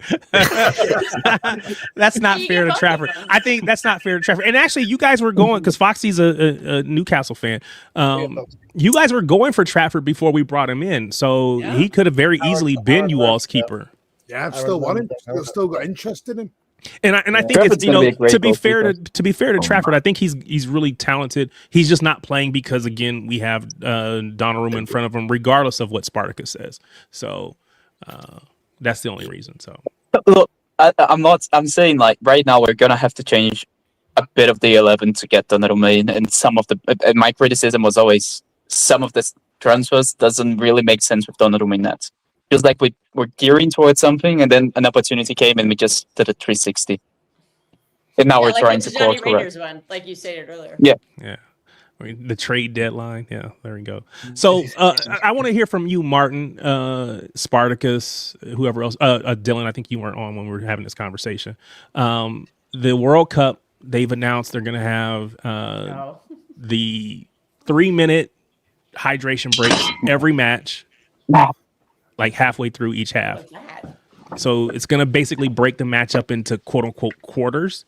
Well, you'll play 22 minutes, you'll have 3-minute break, and then you'll play 22 minutes, and you'll have halftime, you'll play 22 minutes, break, 22 minutes to end it. What is your thought as someone who's, as an American? I feel like we're trying to Americanize the sport, and I think they're doing that in this World Cup in America on purpose, because we tolerate that kind of stuff. I don't know how you all are going to tolerate it. What are your thoughts? So shit. Not good. They've been doing the water breaks since Brazil. Utterly BS. We don't do water breaks in Brazil, and it's way hotter. She was thinking about the Brazil World Cup. Brazil World Cup. They did it in the Club World Cup. They did it in the Qatar World Cup. And I think it's terrible. They did it every now and again. They didn't do it like for 3 minutes. Right. And that's what I say. I think it was like a minute long or whatever, but now we're guaranteed 3 minutes. And that's why I think there's going to be commercials in there. I really think this is commercials. Commercial or interview. Yeah. But I love this idea. If we're going to go there, go all the way there. Give me pep. Give me pep. Break with a little thing in the corner of someone being interviewed. My God. By the way, have you noticed a lot of them have all stopped now, by the way? all the little interviews at half time and all that. Thank Not a God. lot of them are happening anymore. Yeah, they were. Because they got told Thank God. we ain't do it. They don't really want to do it. It's not something they want to do over here. So I asked the question again. It was mostly us. I asked the question. I said, if you can get it, let's assume, because that's what I'm doing. I'm making an assumption. If we assume that they are going to have commercials during these hydration breaks, how do you think that it goes beyond the World Cup and goes into, say, a Champions League final, or do you see it in the Euros? Do you I don't see see this it. expanding beyond, or will it be contained to just this World But Cup? why Let me paint a picture. Very quickly. Let's pretend we have a final against Brazil and Argentina. It's 1-0 to one of the sides. Second half. And it has this random break for water. It's going to kill the momentum of the game. It's going to happen. They've already kill it. decided that they're going to have in the World Cup. They're going to have every single match is going to have a hydration. Yeah. But do you feel like this is going to kill the game? Like, it's going to kill the momentum. I agree, and that's why I don't like it. I don't like the idea. Now, again, on the flip side, Kels is right that these players are going to need, especially in the humidity and all the things that we have in the U.S., they're going to need to be hydrated and all that. I get it, but so I'm not suggesting that hydration breaks in and of themselves are a bad thing. What's half time for then? Yeah, I mean that's fair. Because That's fair. Considering how dumb they are putting it in the East Coast of America in June during lightning season, we might be getting a lot. Well, and this is the other part. That's the problem. That's going to be the problem. It's not because you're going to say, well, the water breaks. Listen, I've been in America in June and July and August. There's also piss down weather in that set. Yeah, we just saw it in the Club World Cup.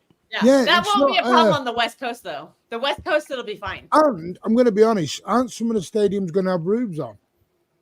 And on the East Coast, no, just Atlanta. I'd have to go back to see which stadiums are playing. Atlanta is going to have one. Yeah.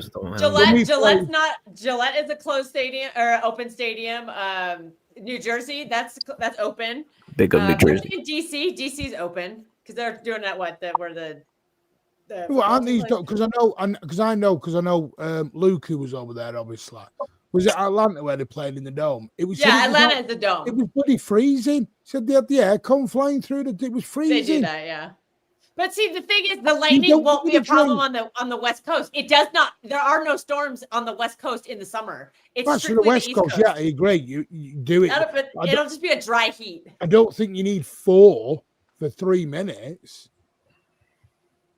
It's too much. It's too much. It's a reason to get. It's an advertising thing. That. Yeah, you don't need them in Seattle or Vancouver. Yeah. I can guarantee you that. In Brazil, LA, you probably do. LA's hot as fuck.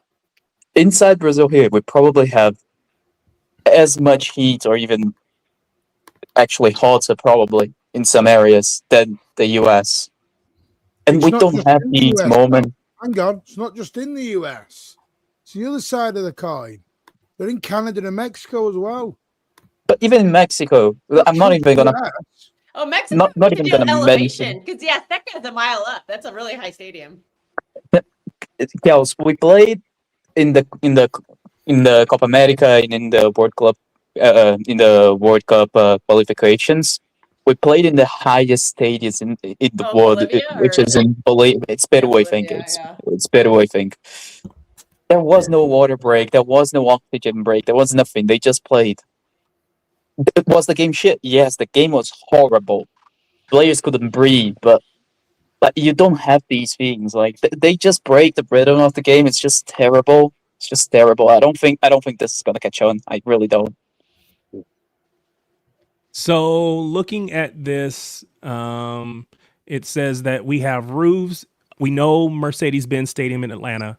AT&T Stadium, which is in Dallas, Texas, or Arlington. Oh, that's right. They do. I forgot about that. Yeah. NRG Stadium in Houston, Texas. BC Place in Vancouver, British Columbia. But they won't need it in Vancouver because, like I said, there are no storms on the West Coast in the summertime. And then SoFi Stadium in LA. SoFi doesn't need a. I mean, they can open the roof though. They won't. I mean, they'll probably close it and put AC on because it will be quite warm in LA. But I'm telling you, it's a dry heat because the weather patterns we don't get thunderstorms in the summer. You might get some monsoons like in August up in but that's more like Las Vegas and. Yeah, but hang on, Cam, Arizona. England, because a lot of them are kicking off at 5 p.m. Oh, your time? 5 p.m. your time. It'd be noon matches for us. Yeah. Yeah. There'll be a lot of noon matches, and then it's like noon, I think 3, and then probably, I don't know, noon 3. There's some at like 8 or 9 p.m. 8, my time. something like and that, I'm yeah. Or maybe it's East Coast, but I'm like, really? I don't know. I gotta figure it out. I'm probably just gonna stick to the West Coast. I'm gonna try to go to a couple games. But we'll be doing halftime shows next, and they'll be coming out with bloody fireworks again. And I'm telling you that it is happening. It is going to happen. That's why I said the Club World Cup had it. We're going to have it at the World Cup, I'm sure. I will not be surprised if at the Champions League final in the next 2 to 3 years there's going to be one. I really believe that. I believe that, unfortunately, we are quote unquote Americanizing the game, and I hate it. As an American, I'm sorry. I apologize. It's not my fault. Remember, they did the pregame and the halftime thing at the Club World Cup in Saudi Arabia when we won the tournament. Mhm. So it's been happening for a while now, and it's not just. Maybe it's that's a one-off. You do it as a one-off because at the Not time, every game. the Club World Cup was a one-off. Yeah. Well, I don't think they'll be doing halftime shows at every single World Cup game. I think they will during the final. Yeah, the final will have during group stage game, like Croatia versus England, there's not going to be a halftime show. To be honest, I don't think that halftime shows. I don't really care much because they don't delay the game and they don't have actual interference. They actually sometimes they do because a typical halftime is what 10 or 15 minutes. It's gonna take. It'll probably be 20 minutes if you have a halftime show because they gotta get the stage out there, get it set up, do the thing, and then get it all off. So it's gonna be at least 5 minutes longer, if not 10. Well, then I have a problem with it. Your Super Bowl's February. The Super Bowl, Super Bowl is in February, yes. That's and what I mean. and the halftime for that is always longer than a typical halftime. No, but the thing is, you do it in February for the weather reasons, clearly. You're trying to do it in the middle of June and July and August. Well, you talk about the halftime show or no, just the actual Super Bowl. Oh, the Super Bowl. The NFL season just happens to end there, so that's when they do it. But but to your point, maybe the season is positioned there because of that. Yeah, but they don't do halftime shows in Champions League finals. Not yet. Say yet. No. They try that over there, and people will go mad with it. You say that, but do you think UEFA cares more about what you think as a match-going fan or as a fan, or about the money that they're going to raise off of it? You saw what happened with Barcelona and Villarreal going to Miami. The players and the fans shut it all down. They went, "We ain't going." And to be fair, the fans have shut down the Super League in the past, so there is still a certain amount of fan power, but I don't know how long it lasts. I don't think we won't put up. I know that people are going to say that's wrong, but no, we're not going drag around the world to watch our teams. Our teams have home stadiums. Yeah, we play in our stadiums. Right, Jack. I think we're accustomed to all these things. We've grown up with all this stuff. It's not new to us. But this is adding it to a different sport. So it just feels to me it feels a little yucky. I don't like it. I'm not being for that. I'm going to show my age. Because I was alive during the '94 World Cup. He's seen Leviathan play. They weren't doing drinks breaks every 3 minutes in 1994, and it was one of the best tournaments I'd ever watched when Romario was doing his stuff and Roberto Baggio. America's not a new venue to go and play at. America, it's hosted. Thank you, Roberto Baggio. Climate change, we have to give them halftime shows, right? Or give them water breaks, right? Hey.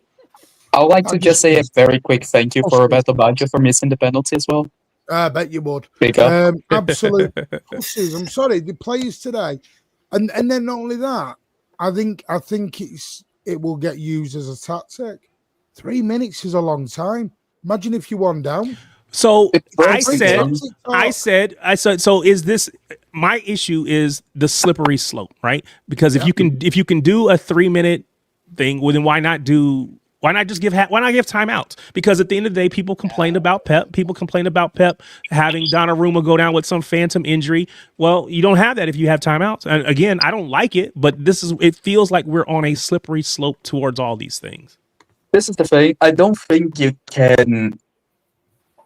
ever going to be able to get more than 20% of fans being foreigners in stadiums, especially even in Champions League finals and all those things. I don't think you can ever get more than 20%.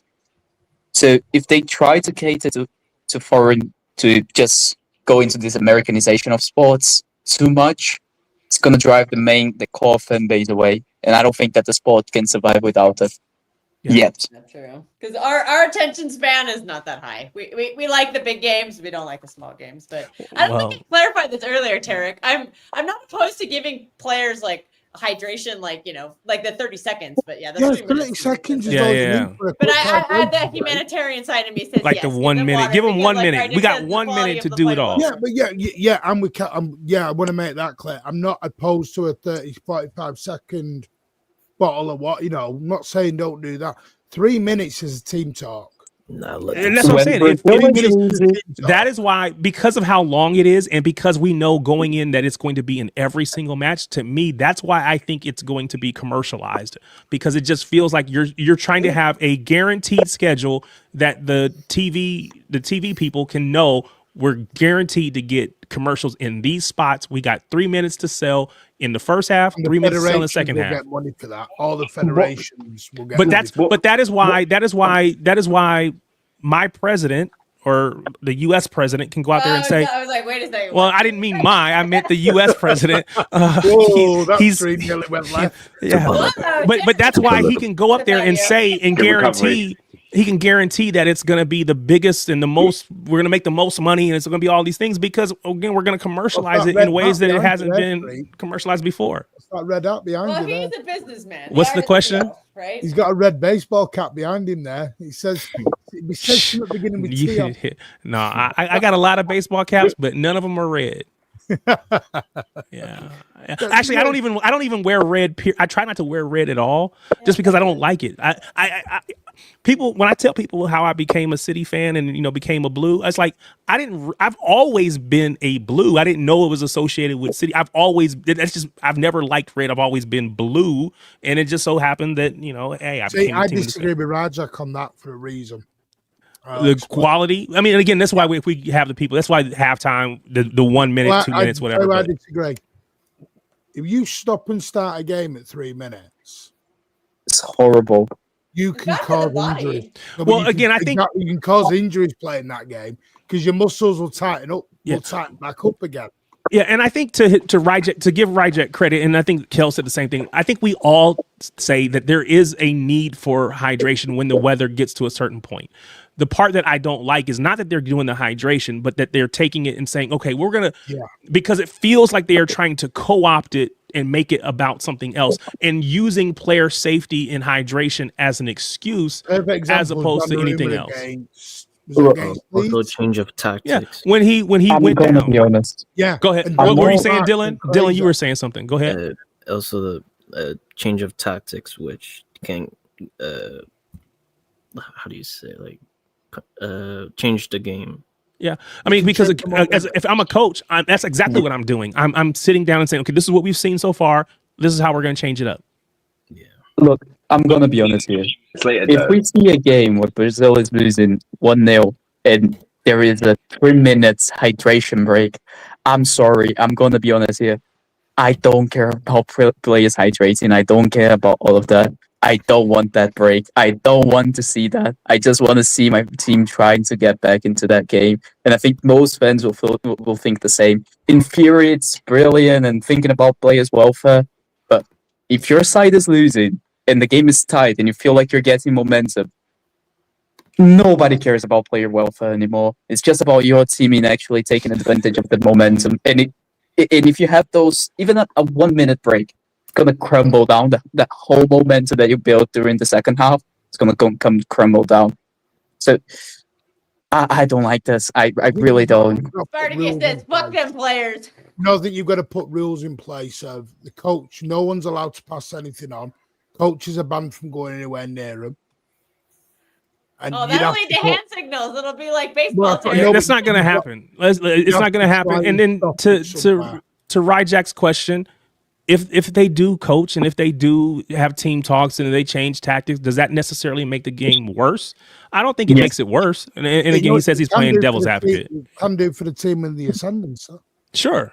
But then that's where their coach has to, take advantage. Again, it's a change, and change is not always comfortable. Change is not always good. I'm not suggesting that this is a good change. As a matter of fact, I don't really like the change, but Do you know what it is? I mean, listen, I get Rajat because, like I said, it's not even an American versus non-American thing. It's not even about that, but it's about everyone thought VAR was a great thing. Oh. It was meant to be a great thing used in the correct way. It's now used in one of the worst ways possible, and it's taking things 3, 4, 5 minutes. Trust me, from someone who was in the stadium, we're sat there singing FVAR, booing it. No one is sat there enjoying it. 5 minutes in a football stadium is a long time. The players are stood there arguing with the refs. They're arguing with each other. The people in the stands are going crazy. It's maybe I think it is a bit of a culture thing, to be honest. We just don't do it. We want the game to be done. A game is meant to be 2 hours. Kick off. Do your 45. Do your 15. Do your 45. Go home. Yeah. I mean, to your point, Martin hates baseball confirmed. Well, no, I mean, to be fair, like I've been watching American college football over these last couple of weeks, and I was like, you know what, I could stream these and do like a watch along, but it's gonna be 4 hours. I don't want to sit there for 4 hours and talk on the stream. That's the way. The NFL, you're used to it. I get it, but I don't sit and watch the whole game straight because I don't have the capacity. You've grown up with it. You're used to it. It's like if I'm trying to think, say cricket became an American sport. You would sit there and go, what is this? And you'd be like, what is going on here? You'd find it crazy. That's like multiple days, isn't it? Like, well, it can be multiple weeks. Yeah. So, and just I don't have the attention span for it. Sorry, it's just me. The thing with football is it's meant to be a flowing game that just gets done, and that's the excitement, and a hard tackle and a quick breakaway, and that's the excitement of it. I think, unfortunately, I'm going to say again, it should be for the welfare of the players. I agree, but I think it's for 3 minutes, and an average commercial break is 3 minutes, by the way. Under the commercial, that's what I'm saying. Yeah, that's what I said. That's why I feel like it's a commercial break. Weird though, it's the same time. Exactly. That's the weird thing. Is to get a commercial in. Why do you think at the NFL? And Louis, you know this. How big are the? Why do you think Marvel pays that much to get their trailers in during the NFL Super Bowls? That's the thing, though. I think that's the thing. No, that's Coach. Wait. This is the thing, though. The Super Bowl has it because it's notorious for it, and it's set up that way perfectly throughout the whole stadium. I remember this year, they did Lilo and Stitch in between the game, and he was on the NFL pitch. If you've watched it in America, and it's just like that's how it's set up. Football's not meant to be that, and it's getting that way, and it shouldn't be. Make it something that it should be. I have a question, kind of related. So one of the issues and somebody talked about time wasting. Would you be in favor of, like, right now, the way the play goes, the clock just keeps running regardless of what's happening on the pitch. Clock keeps running, and then you add extra time on. Would you be in favor of a stop clock where when the ball goes out of bounds, the clock stops? And then it's limited exactly to that 90 minutes, and it's basically 90 minutes of the ball in play. Or even if you said, well, we'll only do, say, I make up a number, 70 minutes of actually stop clock ball in play time versus 90 minutes where the ball may only be in play 50. Well, you know, we moan now when the clock goes up. The clock goes up and it says, I mean, you see a lot of it now, 8 minutes, 9 minutes, 10 minutes even now. That's a lot, yeah. And people boo around the stadium. Yeah. Unless you're 2-1 down and you're fighting for it, then you're like, well, but then in that case, see, if you had a stop clock and you guaranteed the same 90 minutes in every match, it wouldn't feel like right now. It kind of feels arbitrary because it feels like, well, do Liverpool get more time? Do Arsenal get more time? Do United get more time? I don't know, but yeah, if he was like, it's 90 minutes. If the ball goes out, like basketball, the ball goes out of bounds, stop the clock. When it comes back in, okay, you start the clock again. Everybody has the same 90 minutes. I think time wasting is an at least, and this is going to come out of difference between cultures, but time wasting is something that it's just a part of football. You love it when your team does it and you hate it when the opposition does it, but it's just, it has to be there as well. It's also a way for weaker teams to be able to compete with better teams. It's a way for them to kill the momentum of the opposition and to try and get a little bit of a breather and waste a little bit of time. I don't think time wasting is necessarily bad. But if you had, would you need that if you had those other setups though? I think it's a way for the opposite.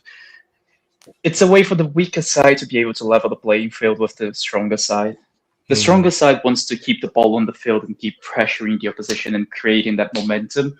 The weaker side wants to break that momentum, wants to stop the game, wants to try and make the game not a 90-minute game because they know if they play football for 90 minutes, they will lose the game. So they try to make the game shorter. They try to keep stopping the play with little fouls. Some players go down injured and all of those things. I think this is a part of the game. It's frustrating when your team when the opposition uses against your team, but when your team uses against the opposition, you don't really care and you actually enjoy it as well. So I think it's something that it's bad when the opposition uses it. It's good when you use it, and it's just it has to be there. I think I agree with you, Spartacus, on that one. Yeah, because I get annoyed when Arsenal does it, but then Donnarumma does it. I can't be mad because I don't like the uneven enforcement on it. That's tribalism, though. Isn't it? You'll always go for something that suits you, and when it doesn't suit you, you hate it. I think it'll even out over the course of the season, though. It does. For the good teams, it's not because of time wasting that you're going to lose the Premier League, and it's not because of. I fundamentally disagree with it. If people actually think that you're not going to not win a Premier League because of time wasting, that might happen in a UCL or World Cup or a Libertadores, but in a 38 game championship, it's not going to be time wasting that's going to make you win or lose the league. Yeah, Ryjack said my solution is to get better players. I'm not in it for helping the players don't exist. He said I'm not in it for helping the worst team waste time to get to the end of the game. Sometimes sides can't get the better players; they cannot climb up the table. And those things help them climb up the table. Yeah. All right. We have been going for 3 hours and almost 15 minutes at this point. So I am going to call it here. I certainly appreciate each and every one of you for coming over, to Martin and all the folks over at Mancunian Way, everyone that has come over with them, everyone that was here from the beginning, or you came in at some point midway through. If you're here, I appreciate you. I thank you for stopping by. Do me a favor before we get out of here. If you haven't already, hit the like button, hit the subscribe button. I really appreciate that. It will help me as I continue to try to grow this channel out. But again, thanks to each and every one of you for stopping by, to everyone that's been on the panel, to Luke from Not in My Lifetime podcast.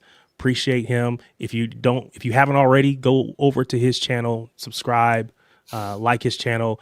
Kels, you want to talk about True City Fan TV? Yeah, we have a watch along tomorrow. I have the day off of work, so it's probably gonna be a drunk watch along. So those are always really fun. I hope Spartacus will join me. I don't know if he will yet because sometimes he's busy during the week. We also have good news about Patrick. He had a successful surgery yesterday, so please keep him in your thoughts and prayers. He's recovering right now, so there hasn't been a lot of action from him. But I heard from him this morning, and he was just, I haven't heard from him since. So he's probably just, resting right now. But yeah. Yeah, I saw the tweet that he put out with the picture. So glad to know that he's doing well. Continued prayers and of support for him and his family as he's going through all that. Big up, Pat. Yeah, Yeah, for sure. up. Again, Mancunian Way, Martin, big up. Appreciate you. Are we doing Stateside Blues tomorrow? Or you're out, aren't you? Yes, I'm on birthday celebrations. All right. He's a plastic fan. The last thing he wants to do is hang out with a bunch of Americans on his birthday. I will be back. We'll be back. We're either going to do it Thursday day, or if not, we'll be back Monday. All right, fair enough. So I'm sure there will be streams tomorrow after the match. If not, maybe I'll just jump back on here again.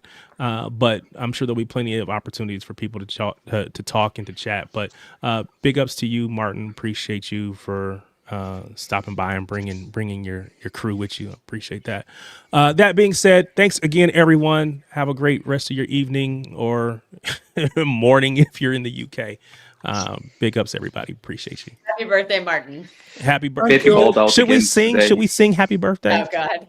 He's like, I'm out of here. Exactly. I wasn't gonna sing it anyway. All right. It is true though. You did. 21 to that. All right. Appreciate it.